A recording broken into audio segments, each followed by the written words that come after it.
तारं शक्ते पौत्रमकल्मषं पराशरात्मजं वन्दे शुकदातन्तपोनिधिं व्यासाय विष्णुरूपाय व्यासरूपाय विष्णवे नमो वै ब्रह्मनिधये वासिष्ठाय नमो नमः सम्यग्न्यायकलापेन महता भारतेन च उपबृंहितवेदाय नमो व्यासाय विष्णवे मुनिं स्निग्धाम्बुदाभासं वेदावासमकल्मषं वेदव्यासं सरस्वत्या वासं व्यासं नमाम्यहम् नमोऽस्तु ते व्यासविशालबुद्धे पुल्लारविन्दायतपत्रनेत्र येन त्वया भारततैलपूर्णः प्रज्वालितो ज्ञानमयप्रदीपः जडान्धबधिरोन्मत्तं तमोभूतं जगद्भवेत् यदि ज्ञानहुताशेन त्वया नोज्ज्वलितं भवेत् धर्मार्थकाममोक्षार्थैः समासव्यासकीर्तनैः त्वया भारतसूर्येण नृणां विनिहतं तमः प्रपन्नपारिजाताय वेत्ततोत्रैकपाणये ज्ञानमुद्राय कृष्णाय गीतामृतदहे नमः कृष्णं कमलपत्राक्षं पुण्यश्रवणकीर्तनं वासुदेवं जगद्योनिं नौमि नारायणं हरिं कृष्णाय यादवेन्द्राय ज्ञानमुद्राय योगिने नाथाय रुक्मिणी सारथ्यमर्जुनस्याजौ कुर्वन् गीतामृतं ददौ लोकत्रयोपकाराय तस्मै कृष्णात्मने नमः करकमलविदर्शितात्ममुद्रः परिकलितोन्नतबर्हिचूडः इतरकरगृहीतवेत्रतोत्रः मम हृदि सन्निधिमातनोतु शौरिः अग्रे कृत्वा कमविचरणं जानुनैकेरतिष्ठन् पश्चात्पार्थं प्रणयसुषा चक्षुषा वीक्षमाणः सव्येतोत्रं करसरसुजे दक्षिणे ज्ञानमुद्राम् आविभ्राणो रथमदिवसन् पातु नः पार्थसूतः मलनिर्मोचनं पुंसां जलस्नानं दिने दिने सकृद्गीतां वदिस्नानं संसारमत् गीता सुगीता कर्तव्या किमन्यैः शास्त्रविस्तरैः यः स्वयं पद्मनाभस्य मुखपद्मात् विनिश्चितः सर्वशास्त्रमयी गीता सर्वधर्ममयो मनुः सर्वतीर्थमयी गंगा सर्वतत्त्वमयो हरिः गीता गंगा च गायत्री गोविंदे च हृदि स्थिते चतुर्गकार संयुक्ते पुनर्जन्म न विद्यते यस्मिन् प्रसाद सुमुखे कवयोऽपि तेते शास्त्राण्यशास्त्रायन्महिमाश्रयाणि कृष्णेन येन हरिणा स्वयमेव गीतं शास्त्रस्य तस्य किमिहास्य परं नु शास्त्रं न वेदान्ताच्छास्त्रं न मधुमथनात् तत्त्वमधिकं न तद्भक्तात् तीर्थं न तदभिमतात् सात्विकपदं न सत्त्वादारोग्यं न बुधभजनात् बोधमधिकं न मुक्ते सौख्यं न द्वयोजनतो क्षेमकरणं दुर्विज्ञानैर्नियमघनैः दूरविश्रान्तिदेशैः बालानर्हैः भव्यरैनैः शोचतान्न सुपन्थाः निष्पत्योऽहं निजपदमसौ नेतु कामस्वभूम्ना अनुचितपदवी विचिन्तयित्वा प्रयातानि अलबलमतिमात्रत्रासचिन्ताविषादैः उपनिषदमुदारामुद्वमन् पाण्डवार्थम् शरणमवगतान्यत्रायते शार्ङ्गधन्वः भीष्मद्रोणतटा जयध्वजलः गान्धारनीलोत्पलः शल्यग्रावती कृपेण मयिनीकर्णेन वेलाकुलः अश्वत्थामविकर्णघोरमकरा दुर्योधनावर्तिनिः सोत्तीर्णः खलु पाण्डवैर्नः कैवर्तके केशे नारायणं नमस्कृत्य नरं चैव नरोत्तमं देवीं सरस्वतीं व्यासं ततो जयमुदीरयेत् धर्मक्षेत्रे कुरुक्षेत्रे समवेतायुत्सवः मामकाः पाण्डवाश्चैव किमकुर्वत सञ्जय यत्र योगेश्वरः कृष्णो यत्र पार्थो धनुर्धरः तत्र श्रीर्विजयो भूतिः ध्रुवानीतिर्मतिर्मम श्रीकृष्णाय परब्रह्मणे नमः।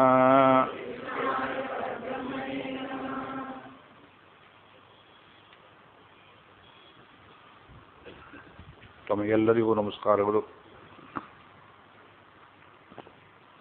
ಮಧ್ಯಮ ಷಟ್ಕವನ್ನು ತಕ್ಕ ಮಟ್ಟಿಗೆ ತುಂಬ ವಿಸ್ತಾರವಾಗಿ ಅನುಭವಿಸಿದ್ದೀರಿ. ಗೀತೆಯ ಹೃದಯವೇ ಭಕ್ತಿಯೋಗ. ಅದಕ್ಕೆ ಆಧಾರಭೂತವಾದ ಮೊದಲನೇ ಷಟ್ಕವನ್ನು ಅದನ್ನು ತಕ್ಕ ಮಟ್ಟಿಗೆ ಅನುಭವಿಸಿದ್ದೇವೆ. ಹಿಂದೆ ಹನುಮಂತ ಅಂತ ಒಬ್ಬ ಇದ್ದ. ಸಮುದ್ರ ಲಂಘನವನ್ನು ಅವನು ಮಾಡಿದ. ನಿಜವೋ ಬಿಟ್ಟರೋ ನೋಡಿದ್ರೋ ಗೊತ್ತಿಲ್ಲ. ಇವತ್ತು ನಾನು 3ನೇ ಭಾಗವನ್ನು ಸ್ಕಂಧ ಹಾರ್ತಾ ಇದ್ದೇನೆ ಹನುಮಂತನಿಗಿಂತ ವೇಗವಾಗಿ. 6 ಅಧ್ಯಾಯಗಳನ್ನು ಮುಗಿಸ್ಬೇಕು ಇವತ್ತು 1.5 ಗಂಟೆ ವೇಳೆಯಲ್ಲಿ.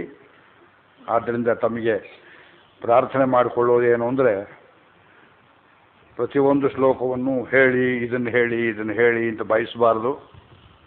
ಇದು ನಾನು ಹೇಳಲಿಲ್ಲ ಅಂತ ಕೊರತೆ ಪಡಬಾರ್ದು. ಹಾಗಿದ್ದನ್ನು ಹೇಳಿದ್ದೇ ಗೀತೆ ಅಂತ ಹೇಳ್ಬಿಟ್ಟಲ್ಲ ಮೊದಲೇನೆ. ನೀವು ಇನ್ನೊಂದು ವಾರ ಕೊಟ್ಟಿದ್ರು ಹೀಗೆ ಆಗ್ತಿತ್ತು. ಆದರೆ ಈ ಕೊನೆ ಷಟ್ಕದಲ್ಲಿ ಹೇಳಿರ್ತಕ್ಕ ವಿಷಯಗಳು ನಿಮಗಾಗಲೇ ಗಮನಕ್ಕೆ ಬಂದಿವೆ. ಅದನ್ನು ಕೃಷ್ಣ ಹೆಚ್ಚು ಒತ್ತು ಕೊಟ್ಟು ಇಲ್ಲಿ ವಿವರಿಸ್ತಾನೆ. ಆದ್ದರಿಂದ ಅವುಗಳ ಪೂರ್ವ ಪರಿಚಯ ನಿಮಗೆ ಇರೋಣದರಿಂದ ನಮ್ಮ ಕೆಲಸ ಸುಲಭವಾಯಿತು. ತತ್ರ ತಾವತ್ 13ನೇ ಅಧ್ಯಾಯವನ್ನು ನೋಡೋಣ. ಇದಂ ಶರೀರಂ ಕೌಂತೆಯ ಕ್ಷೇತ್ರಮಿತ್ಯಭಿಧೀಯತೆ ಏತದ್ಯೋ ವೇತ್ತಿ ತಂ ಪ್ರಾಹುಃ ಕ್ಷೇತ್ರಜ್ಞ ಇತಿ ತದ್ವಿದಃ ಕ್ಷೇತ್ರಜ್ಞಂಚಾಪಿ ಮಾಂ ವಿದ್ಧಿ ಸರ್ವಕ್ಷೇತ್ರೇಷು ಭಾರತ. ಇದು 3 ಸಾಲನ್ನು ಮೊದಲು ತಗೊಳ್ಳಿ. ಇದಂ ಶರೀರಂ, ನಮ್ಮೆಲ್ಲರಿಗೂ ದೇವರು ಒಂದೊಂದು ಶರೀರ ಕೊಟ್ಟಿದ್ದಾನೆ. ಇದಕ್ಕೆ ಕ್ಷೇತ್ರ ಅಂತ ಹೆಸರು. ಕ್ಷೇತ್ರ ಅಂದರೆ ಭೂಮಿ ಅಥವಾ ಹೊಲ ಅಥವಾ ಗದ್ದೆ, ಬೆಳೆಯನ್ನು ಬೆಳೆಯುವುದು. ಯಾವ ಬೆಳೆ? ಸುಖ ದುಃಖ ಎಂಬ ಬೆಳೆಯನ್ನು ಕೊಡ್ತಕ್ಕಂಥ ಕ್ಷೇತ್ರ. ಅಥವಾ ಮುಕ್ತಿ ಎಂಬ ಬೆಳೆಯನ್ನು ಕೊಡುತ್ತೆ ಈ ಕ್ಷೇತ್ರ. ನೀವೇನು ಯಾವ ರೀತಿ ಉಪಯೋಗ ಮಾಡ್ತೀರಿ, ಯಾವ ಬೀಜವನ್ನು ಬಿತ್ತುತ್ತೀರಿ. ಸಂಸಾರ ಬೀಜವನ್ನೇ ಬಿತ್ತಿದರೆ ಮತ್ತೆ ಹುಟ್ಟು ಸಾವು ಸುಖ ದುಃಖ ಆದಿದ್ವಂತಗಳು. ಭಕ್ತಿಯನ್ನು ಬಿತ್ತಿದರೆ ಮುಕ್ತಿ ಎಂಬ ಬೀಜ. ಆದ್ದರಿಂದ ಇದು ಶರೀರವನ್ನು ನಾವು ಚೆನ್ನಾಗಿ ತಿಳಿದುಕೊಳ್ಳಬೇಕು. ಮೊದಲನೇ ಅಂಶ ಏತದ್ಯೋ ವೇತ್ತಿ, ಇದು ನನ್ನ ಶರೀರ ಎಂಬುದು ಯಾರಿಗೆ ಅನುಭವಕ್ಕೆ ಬರ್ತದೆಯೋ ಅವನು ಅದಕ್ಕೆ ಯಜಮಾನ. ಅವನಿಗೆ ಕ್ಷೇತ್ರಂ ಜಾನಾತಿ ಇತಿ ಕ್ಷೇತ್ರಜ್ಞ ಅಂದರೆ ಜೀವಾತ್ಮ. ಪ್ರತಿಯೊಂದು ಶರೀರದಲ್ಲಿ ಒಂದೊಂದು ಜೀವಾತ್ಮ ಇದ್ದಾನೆ. ಆದ್ದರಿಂದಲೇ ಅವನವನ ಪುಣ್ಯ ಪಾಪ ಅವನವನಿಗೆ, ಅವನವನ ಸುಖ ದುಃಖ ಅನುಭೂತಿ ಅವನವನಿಗೆ, ಅವನವನ ಜ್ಞಾನ ಅಜ್ಞಾನ ಅವನವನಿಗೆ. ಇದು ಇನ್ನೊಬ್ಬರಿಗೆ ಅದಲು ಬದಲು ಮಾಡಿಕೊಳ್ಳೋಕೆ ಬರೋದಿಲ್ಲ. ಸರ್ವಕ್ಷೇತ್ರೇಷು ಕ್ಷೇತ್ರಜ್ಞಂಚಾಪಿ ಮಾಂ ವಿದ್ಧಿ. ಇದಲ್ಲದೆ ಪ್ರತಿಯೊಂದು ವಸ್ತುವಿನ ಜಡ ಅಜಡ ಇರ್ಬೋದು, ಎಲ್ಲದರ ಹೃದಯದಲ್ಲಿ ಇನ್ನೊಬ್ಬ ಕ್ಷೇತ್ರಜ್ಞ ಇದ್ದಾನೆ. ಸರ್ವಕ್ಷೇತ್ರಜ್ಞ ಅವನೇ ಈಶ್ವರ, ಅವನೇ ಕೃಷ್ಣ. ತಾನು ಎಷ್ಟು ಕಡೆ ಹೇಳ್ಕೊಂಡಿದ್ದಾನೆ. ಈಶ್ವರ ಸರ್ವಭೂತಾನಾಂ ಹೃದ್ದೇಶೇ ಅರ್ಜುನ ತಿಷ್ಠತಿ ಅಹಮಾತ್ಮ ಗುಡಾಕೇಶ ಸರ್ವಭೂತಾಶಯ ಸ್ಥಿತ. ಅದರ 3 ವಿಷಯ ನಮಗಿಲ್ಲಿ ಪ್ರಾಪ್ತವಾಯಿತು. ಒಂದು ಶರೀರ, ಒಂದು ಜೀವಾತ್ಮ, ಒಂದು ಪರಮಾತ್ಮ. ಇದಕ್ಕೆ ತತ್ವತ್ರಯ ಅಂತ ಹೇಳ್ತಾರೆ. ಕ್ಷರಂ ಪ್ರಧಾನಂ ಅಮೃತಾಕ್ಷರಂ ಹರಃ. ಶ್ವೇತಾಶ್ವತರ ಉಪನಿಷತ್ತಿನಲ್ಲಿ ಭೋಕ್ತಾ ಭೋಗ್ಯಂ ಪ್ರೇರಿತಾರಂಚ ಮತ್ವ ಸಕಲಂ ಪ್ರೋಕ್ತಂ ತ್ರಿವಿಧಂ ಬ್ರಹ್ಮಮೇತತ್. ಭೋಕ್ತಾ ಸುಖ ದುಃಖಾದಿ ಅನುಭವಗಳನ್ನು ಪಡೆಯುವ ಜೀವಾತ್ಮ. ಭೋಗ್ಯಂ ಶರೀರ. ರೋಗ ಅನುಭವಿಸ್ಬೇಕಲ್ಲ ಶರೀರದಲ್ಲಿ ಅಂತ ಕೆಲವರು ಹೇಳ್ತಾರೆ. ನೀವು ಪಡ್ಕೊಂಡು ಬಂದಿರೋ ಭಾಗ್ಯ ಅದನ್ನು ಅನುಭವಿಸ್ಬೇಕು, ಭೋಗ್ಯ ಅದು. ಸುಖವನ್ನು ಅನುಭವಿಸ್ತೀರಿ, ದುಃಖವನ್ನು ಅನುಭವಿಸ್ತೀರಿ, ಭೋಗ್ಯ. ಭೋಕ್ತಾ ಭೋಗ್ಯಂ ಪ್ರೇರಿತಾರಂಚ ಮತ್ವ. ನಮ್ಮ ಹೃದಯದಲ್ಲೇ ಕೂತ್ಕೊಂಡು ಧಿಯೋ ಯೋ ನ ಪ್ರಚೋದಯಾತ್, ಪ್ರಚೋದನೆ ಮಾಡ್ತಾ ಇರ್ತಾನೆ, ಇದು ಒಳ್ಳೆಯದು ಮಾಡು, ಇದು ಕೆಟ್ಟದ್ದು ಮಾಡಬೇಡ, ಬುದ್ಧಿಯನ್ನು ಕೊಡ್ತಾ ಇರ್ತಕ್ಕಂಥ ಪ್ರೇರಿತ. ಕೈ ಹಿಡಿದು ಮಾಡಿಸೋದಿಲ್ಲ, ಅವನು ಬರೀ ಬುದ್ಧಿ ಕೊಡ್ತಾನೆ, ನಮಗೆ ಸ್ವಾತಂತ್ರ್ಯ ಕೊಟ್ಟಿದ್ದಾನೆ. ಇದು ಮೂರನ್ನು ತಿಳಿದರೆ ಸಕಲಂ ಪ್ರೋಕ್ತಂ ತ್ರಿವಿಧಂ ಬ್ರಹ್ಮಮೇತತ್. ಇದು ಮೂರಕ್ಕೂ ಬ್ರಹ್ಮ ಅಂತಲೇ ಹೆಸರು. ಪರಮಾತ್ಮನಂಶಗಳು. ಪ್ರಕೃತಿಯನ್ನು ಹಾಕಿ ಬ್ರಹ್ಮ ಅಂತ ಹೇಳ್ತೀರಿ. ಮಮಯೋ ನಿರ್ಮಹದ್ ಬ್ರಹ್ಮ ತಸ್ಮಿನ್ ಗರ್ಭಂ ದಧಾಮ್ಯಹಂ. ಪ್ರಕೃತಿಗೆ ಬ್ರಹ್ಮ ಶಬ್ದ ಹಾಕಿದ್ದಾರೆ. ಬ್ರಹ್ಮಭೂಯಾಯ ಕಲ್ಪತೆ ಜೀವಾತ್ಮನಿಗೆ ಹೇಳ್ತಾರೆ. ಗೀತೆಯಲ್ಲಿ ಬರುವ ಶಬ್ದಗಳನ್ನು ಒಂದು ಕ್ರಮದಲ್ಲಿ ನೀವು ನೋಡದೆ ಅಂದರೆ ಕನ್ಫ್ಯೂಷನ್ ಆಗಿಬಿಡುತ್ತೆ. ಆದ್ದರಿಂದ ಇದು ತತ್ವತ್ರಯ. ಯಾವ ಮಠದಲ್ಲಿ ಹೇಳಿದರೂ ಇದು ಮೂರನ್ನು ಹೇಳ್ತಾರೆ. ಪರಸ್ಪರ ಸಂಬಂಧವನ್ನು ಅನುಸಂಧಾನ ಮಾಡುವುದರಲ್ಲಿ ಸ್ವಲ್ಪ ಸ್ವಲ್ಪ ಹೆಚ್ಚು ಕಮ್ಮಿ ಇರ್ತದೆ. ಆ ಭೇದಗಳಿಗೆ ನಾನು ಕೈ ಹಾಕ್ತಾ ಇಲ್ಲ. ಯಾಕೆಂದರೆ ಎಲ್ಲರಿಗೂ ಒಂದ್ಯವಾಗಿ ಜೀವನದ ಅನುಭವಕ್ಕೆ ನಿಮಗೆ ಮುಟ್ಟುವಂತೆ ಇರುವ ಒಂದು ಸುಲಭವಾದ ದಾರಿಯನ್ನು ನಾನು ಹೇಳಿಕೊಡ್ತಾ ಇದ್ದೇನೆ. ಆದ್ದರಿಂದ ಇದು ಮೂರು ಯಾವುದು? ಜಡತತ್ವ, ಶರೀರ, ಜಡ ಅಂತ ಉಪೇಕ್ಷೆ ಮಾಡೋ ಹಾಗಿಲ್ಲ.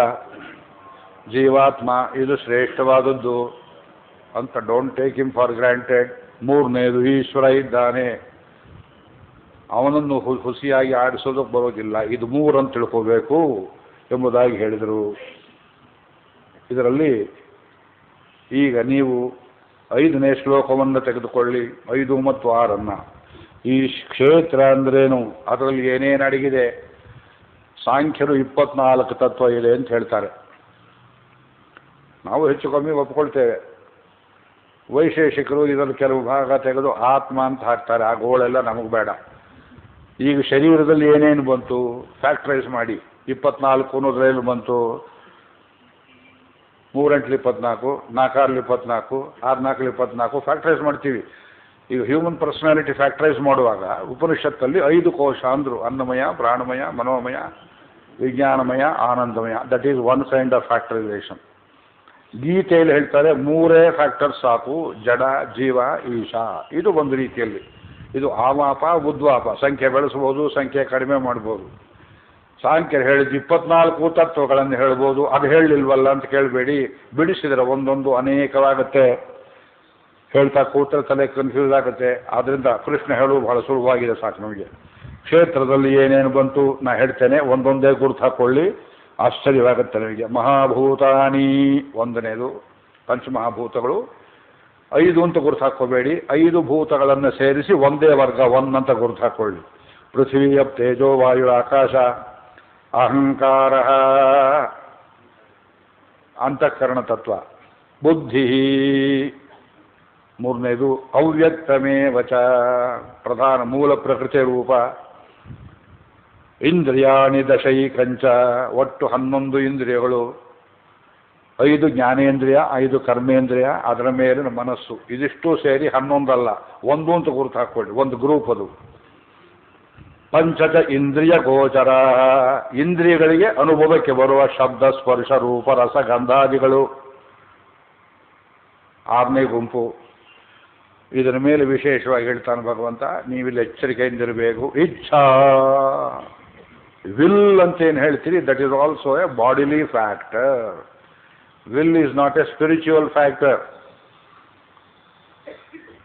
This is A new Discovery for us. Will power ಕೆಲವರಿಗೆ ಇರುತ್ತೆ, ಅದಕ್ಕೆ ಅರ್ಥ ಆಗುತ್ತೆ ಈ ಶಬ್ದ. ವಿಲ್ ಪವರ್ ಕನ್ನಡದಲ್ಲಿ ಹೇಳೋದು ಬೇಡ. ಅವರಿಗೆ ವಿಲ್ ಪವರ್ ಇದೆ, ಮಾಡ್ತಾರೆ. What is this will power? 2 ದಿವಸ ಊಟ ಕಡಿಮೆ ಮಾಡಿ, ಉಪವಾಸ ಕೆಡಿ, ವಿಲ್ ಪವರ್ ಇಳಿಯುತ್ತೆ. It's a projection of the body. Body ಅಷ್ಟೇ ಅಲ್ಲ, ಅದರಲ್ಲಿ ಸಾತ್ವಿಕ, ರಾಜಸ, ತಾಮಸ ಗುಣಗಳ ಹೆಚ್ಚು ಕಮ್ಮಿಯಿಂದ ಇಚ್ಛಾಶಕ್ತಿನೂ ಹೆಚ್ಚು ಕಮ್ಮಿ ಆಗುತ್ತೆ. ಸಾತ್ವಿಕ ಇಚ್ಛೆ ಬರ್ಬೋದು, ತಾಮಸ ಇಚ್ಛೆ ಬರ್ಬೋದು, ನಿದ್ರೆ ಬರ್ಬೋದು, ಇನ್ನೊಬ್ರು ತೊಂದರೆ ಮಾಡೋದು ಬರ್ಬೋದು. ಅದು it's not a spiritual force. ಗಾಂಧಿಯವರು ವಿಲ್ ಪವರ್ನಿಂದ ದೇಶವನ್ನು ಈ ಉಪ್ಪಿನ ಸತ್ಯಾಗ್ರಹ ಅದು ಇದು ಮಾಡಿದರು. It is not a spiritual thing. Aravindra ಹೇಳ್ತಾರೆ, it was only a bad bodily manifestation. ದುರ್ಬಲನಾದ ಮನುಷ್ಯನಿಗೆ, ಗಾಂಧಿಗೆ ಅಷ್ಟು ಬಂದಿದ್ದು ಹೆಚ್ಚು will power. Poor chap, he could not see the higher spiritual force above. ಆದ್ದರಿಂದ ಇಚ್ಛಾ, ಕೃಷ್ಣನ ಫ್ಯಾಕ್ಟರೈಸೇಷನ್ ಅಲ್ಲಿ ಇಚ್ಛಾ ಇದು ಒಂದು. 7ನೇದು ದ್ವೇಷ. ಕೆಲವು ಪದಾರ್ಥಗಳು ಬೇಡ, ಕೆಲವು ವ್ಯಕ್ತಿಗಳು ಬೇಡ, ಕೆಲವು ವಿಷಯಗಳು ಬೇಡ. ದ್ವೇಷ ಎಂಬುದು ಶರೀರದ ಒಂದು ಅಪವರ್ತನ. 8ನೇದು ಸುಖಂ. ನಾವು ಸುಖ ಅಂತ ಏನು ಕರಿತೀವಿ ಇದು ಶರೀರಕ್ಕೆ ಅಂಟಿದ್ದೇ ಹೊರತು ಆತ್ಮನಿಗೆ ಅಂಟುವುದಲ್ಲ. ಅದನ್ನು ಹೇಳಿದ್ದಾನೆ 2ನೇ ಅಧ್ಯಾಯದಲ್ಲಿ. ಸುಖ ದುಃಖೇ ಸಮೇ ಕೃತ್ವ ಲಾಭ ಲಾಭೌ ಜಯ ಜಯೋ. ಏನು ಹೊಸಲಲ್ಲ, ಫ್ಯಾಕ್ಟರೈಸೇಷನ್ ಹೊಸಲು. ದುಃಖಾನುಭೂತಿಯೂ ಅಷ್ಟೇ. ಒಂದು ಸೂಜಿಯಿಂದ ಚುಚ್ಚಿದರೆ ಶರೀರಕ್ಕೆ ನೋವಾಗುತ್ತೆ, ಆತ್ಮನಿಗೆ ಆಗೋದಿಲ್ಲ. ಏಕೆ ನೈನಂ ಚಿಂದಂತಿ ಶಸ್ತ್ರಾಣಿ ನೈನಂ ದಹತಿ ಪಾವಕ, ಅದೆಲ್ಲ ಕೇಳಿದ್ದೀರಿ. ಸುಖಂ ದುಃಖಂ ಸಂಘಾತಃ ಇದೆಲ್ಲ ಸೇರಿಕೊಂಡದ್ದು. ಅದು ನಂಬರ್ ಹಾಕಬೇಡಿ. ಚೇತನ ಚೇತನ ಅಂತ ಸ್ತ್ರೀಲಿಂಗದಲ್ಲಿ ಕೆಲವರು ಆಚಾರ್ಯರು ಬಿಡಿಸಿದ್ದಾರೆ. ಈ ಪದ ಸಂಸ್ಕೃತದಲ್ಲಿ ಚೇತನ ಅನ್ನೋದು ಸ್ತ್ರೀಲಿಂಗವೇ ಇಲ್ಲವೇ ಅಂತ ದೊಡ್ಡ ಚರ್ಚೆ ಮಾಡಿದ್ದಾರೆ ಕೆಲವರು. ಒಬ್ಬರು ಚೇತನ ಪ್ಲಸ್ ಆಧೃತಿ ಹಾಗೆ ಬಿಡಿಸ್ಕೊಂಡಿದ್ದಾರೆ. ಇದರಿಂದ ಬರುವಂತಹ ಒಂದು ರೀತಿಯ ತಿಳುವಳಿಕೆ ಬಾಡಿಲಿ ಕಾನ್ಷಿಯಸ್ನೆಸ್. ಶರೀರಕ್ಕೂ ಒಂದು ತಿಳುವಳಿಕೆ ಇದೆ. ಯಾರು ಮುಟ್ಟಿದ್ರೆ ನಮ್ಮನ್ನು ಮುಟ್ತಾ ಇದ್ದಾರೆ ಅಂತ ತಿಳುವಳಿಕೆ ಬರುತ್ತಲ್ಲ, ಇದು ಆತ್ಮಸ್ಪರ್ಶದ ತಿಳುವಳಿಕೆ ಅಲ್ಲ. ಶರೀರ ಮುಟ್ತಾ ಇದ್ದಾರೆ, ನಮ್ಮ ಮೇಲೆ ನಿಂತಿದ್ದಾರೆ, ಗಾಳಿ ಬೀಸ್ತಾ ಇದೆ. ಆಗಮಾಪಾಯಿನೋ ನಿತ್ಯ ತಾಂ ಸ್ಥಿತಿಕ್ಷಸ್ವ ಭಾರತ ಹೇಳಿದ್ವಿ 2ನೇ ಅಧ್ಯಾಯದಲ್ಲಿ.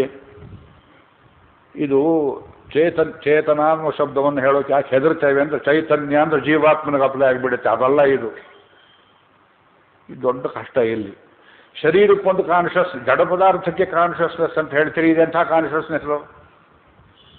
ಅದನ್ನು ನಿಮಗೆ ಕೃಷ್ಣ 15ನೇ ಅಧ್ಯಾಯದಲ್ಲಿ ಬಿಡಿಸ್ತಾನೆ. ಇದು ಕ್ಷರ ಪುರುಷ, ಒಳಗಿರುವ ಜೀವಾತ್ಮ ಅವನು ಅಕ್ಷರ ಪುರುಷ, ಇನ್ನೊಬ್ಬ ಒಳಗಿರುವವನು ಅವನು ಉತ್ತಮ ಪುರುಷ. ಇದೇ 3 ಫ್ಯಾಕ್ಟರ್ಸ್ಗೆ ಬೇರೆ ಹೆಸರನ್ನು ಕೊಟ್ಟ. ಎಷ್ಟು ಸೂಕ್ಷ್ಮ ನೋಡಿ ಇದು. ಕ್ಷರವಾದ ಕ್ಷಣ ಕ್ಷಣಕ್ಕೆ ಬದಲಾಗುವ ಈ ಶರೀರವನ್ನು ಪುರುಷ ಅಂತ ಯಾಕೆ ಕರಿತೀರಿ? ಸವಾಯೇಷ ಪುರುಷವಿಧ ಏವ ಅನ್ವಯಂ ಪುರುಷವಿಧ. ಈ ಅನ್ನಮಯ ಪ್ರಾಣಮಯ ಮನೋಮಯ 3 ಈ ಮನುಷ್ಯನ ಶರೀರ ಒಳಗೆ ಆತ್ಮನ ಆಕಾರದಲ್ಲೇ ಇರ್ತವೆ. ಆದ್ದರಿಂದ ಒಂದೊಂದು ರೀತಿಯಲ್ಲಿ ಪುರುಷ, ಅನ್ನಮಯ ಪುರುಷ, ಪ್ರಾಣಮಯ ಪುರುಷ, ಮನೋಮಯ ಪುರುಷ. ಈ ರೀತಿ ವ್ಯವಹಾರ ಮಾಡದೆ ಬೇರೆ ಗತ್ಯಂತರವಿಲ್ಲ. ಆಗಿದ್ರೆ ಇದು ಕಾನ್ಷಿಯಸ್ನೆಸ್ ಅಂತ ಒಂದಿದೆಯೇ? Does the body have its own consciousness? Yes, it has. How do you know? ಡಾಕ್ಟರ್ನ ಕೇಳಿ. ಯಾವುದೋ ಒಂದು ಪದಾರ್ಥ ನಿಮಗೆ ತುಂಬ ಪ್ರಿಯವಾಗಿರುತ್ತೆ, ಸಂಪಿಗೆ ಹೂವಿನ ವಾಸನೆ, ಅಥವಾ ಒಂದು ಊದಿನ ಕಡ್ಡಿ ಸ್ಮೆಲ್ಲು, ಅಥವಾ ಒಂದು ಯಾವುದು ಹೆಸರು ಬೇಳೆಯೋ ಕೋಸಂಬರಿ ಅಂತ ಪದಾರ್ಥ. ಆದರೆ ಶರೀರ ಹೇಳ್ತದೆ ಐ ಡೋಂಟ್ ಲೈಕ್ ಇಟ್ ಅಂತ. It asserts. ವೇದಾಂತ ಹೇಳುವುದಿಲ್ಲ, ಡಾಕ್ಟರ್ ಹೇಳ್ತಾರೆ. How do you know? ನಿಮ್ಮ ಇಚ್ಛೆಗೆ ಅದು ವಿರುದ್ಧವಾಗಿ ನಡೆಯುತ್ತೆ, ಅದಕ್ಕೆ ಡಾಕ್ಟರ್ ಹೇಳ್ತಾರೆ ಅಲರ್ಜಿ. ಇವತ್ತು ಹೀಗೆ ಅರ್ಥ ಆಗುತ್ತೆ ನೋಡಿ. ಜೀವಾತ್ಮನ ಮೇಲೆ ಕೂತ್ಕೊಂಡು ಜಬರ್ದಸ್ತ್ ಮಾಡುತ್ತೆ ಶರೀರ, ನನಗಿದು ಬೇಕಾಗಿಲ್ಲ, ನೀನು ಅದನ್ನು ಕೊಟ್ಟರೆ ನಾನು ನಿನಗೆ ರೋಗ ಕೊಡ್ತೇನೆ, ನಿನಗೆ ತೊಂದರೆ ಕೊಡ್ತೇನೆ. The body has its own will, ಇಚ್ಛಾ. ಆದ್ದರಿಂದ ಈ ಕ್ಷರಪುರುಷನನ್ನು ಅಡ್ಡಾದಿಡ್ಡಿಯಲ್ಲಿ ಹೋಗೋದಕ್ಕೆ ಬಿಡದೆ ಆತ್ಮವಶ್ಯೈರ್ವಿಧೇಯ ಆತ್ಮ ಅದನ್ನು ಮಾಡ್ಕೋಬೇಕಾದ್ರಿಂದ ಸಂಘಾತಃ ಚೇತನ ಆಧೃತಿ ಏತತ್ ಕ್ಷೇತ್ರಂ ಸಮಾಸೇನ. ಈಗ ನಂಬರ್ ಹೇಳಿ ಒಟ್ಟು ಎಷ್ಟಾಯಿತು? ಎಷ್ಟು? 11. ಹೇಳ, ಇದೇ ಕೌರವ ಸೈನ್ಯ, 11 ಅಕ್ಷೋಹಿಣಿ ಸೈನ್ಯ ಇದು. 11 ಅಕ್ಷೋಹಿಣಿ ಆದರೆ 7 ಅಕ್ಷೋಹಿಣಿ ಯಾವುದು? ಅವತ್ತು ಹೇಳಿದ್ದೀನಿ, ಯಾರು ಜ್ಞಾಪಕ ಮಾಡ್ತೀರಾ? 7 ಅಕ್ಷೋಹಿಣಿಯಲ್ಲಿ ಹೇಳಿದ್ದೀರಿ.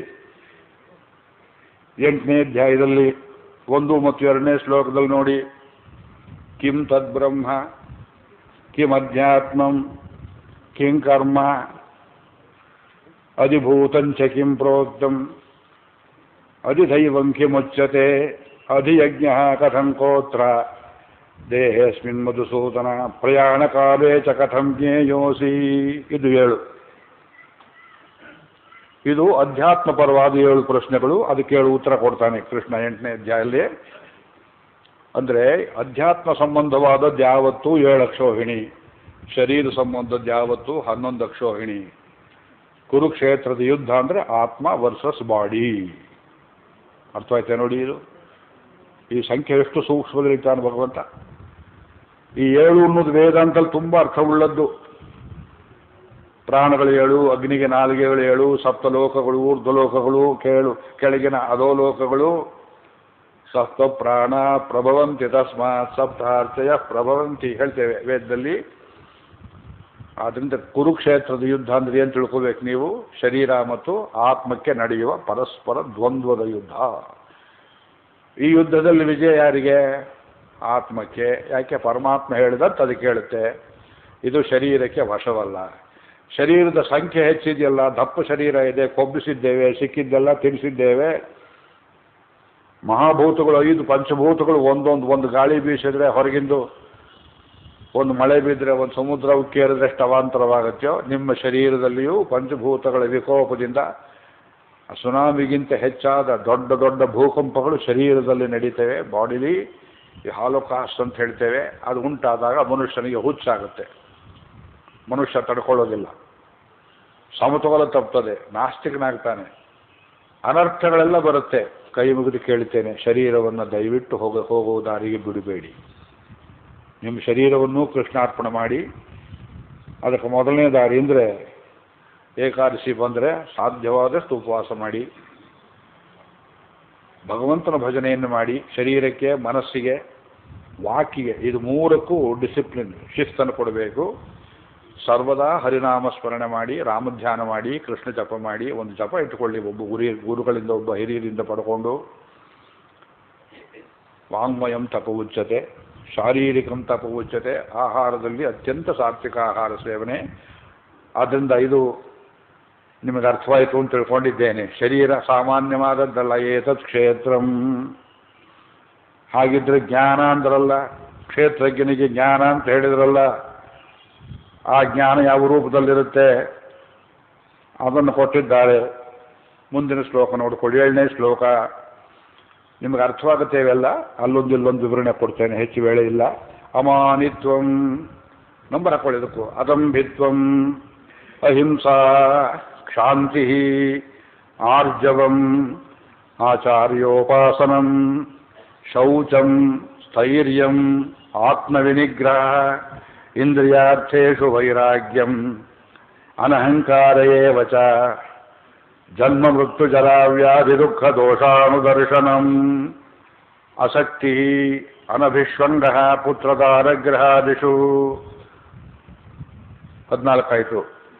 ಅನಭಿಷ್ವಂಗ ಪುತ್ರದಾರಗ್ರಹಾದಿಷು ಒಂದೇ. ನಿತ್ಯಂಚ ಸಮಚಿತ್ತತ್ವಂ, ಇಷ್ಟ ಅನಿಷ್ಟ ಉಪಪತ್ತಿಷು. 15. ಮಯಿ ಚ ಅನನ್ಯಯೋಗೇನ ಭಕ್ತಿ ಅವ್ಯಭಿಚಾರಿಣೀ.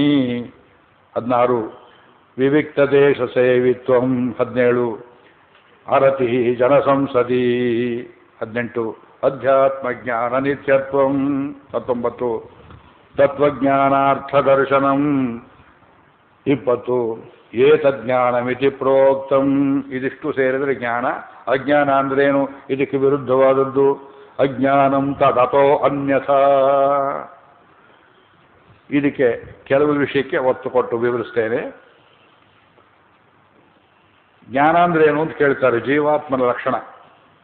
ಜ್ಞಾನವುಳ್ಳದ್ದು ಜ್ಞಾನ ಗುಣಕ ವಸ್ತುವಿಗೆ ಜ್ಞಾತೃ, ಜ್ಞಾತ ತಿಳಿಯುವುದು, ಜ್ಞೋತ ಏವ ಜ್ಞ. ಪ್ರಥಮಾಂತ ಪುಲ್ಲಿಂಗ. ಜೀವಾತ್ಮ ಎಲ್ಲವನ್ನ ತಿಳಿಯುವವನು, ತನ್ನನ್ನು ಇತರ ವಸ್ತುಗಳನ್ನು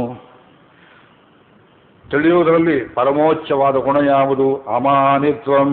ಉತ್ಕೃಷ್ಟ ಜನೇಶು ಅವಧೀರಣಾರಹಿತತ್ವಂ. ತನಗಿಂತ ಶ್ರೇಷ್ಠರು ಜ್ಞಾನವಂತರ ವಿಷಯದಲ್ಲಿ ತಿರಸ್ಕಾರ ಬುದ್ಧಿ ಇಲ್ಲದೆ ಇರುವುದು ಅಮಾನಿತ್ವಂ. ಮಾನಿ ಅಂದ್ರೇನು? ನನಗಿಂತ ದೊಡ್ಡವರಿಲ್ಲ. 16ನೇ ಅಧ್ಯಾಯದಲ್ಲಿ ಹೇಳ್ತಾರೆ, ಆಸುರಿ ಲಕ್ಷಣ. ನಾನೇ ದೊಡ್ಡವನು, ಎಲ್ಲರಿಗಿಂತ ನಾನು ದೊಡ್ಡವನು. ಇದು ಭಾವನೆ ಎಷ್ಟು ಸಬ್ ಕಾನ್ಷಿಯಸ್ ಒಳಗೆ ಇಳಿದಿರುತ್ತೆ ಅಂದರೆ, ಆ ಮನುಷ್ಯನಿಗೆ ಎಲ್ಲಿ ಹೋದರೂ ಸಿಡಿಮಿಡಿ ಗುಡ್ತಾನೆ. ಜನ ಗೌರವ ಕೊಡೋದಿಲ್ಲ ತನಗೆ. ಎಲ್ಲರೂ ನನ್ನನ್ನು ದೊಡ್ಡವರು ಅಂತ ತಿಳ್ಕೊಂಡಿಲ್ಲ. ಏನು ಮಾಡಲಿ? ಹೇಳಿದ್ರು ಕೇಳೋದಿಲ್ವಲ್ಲ.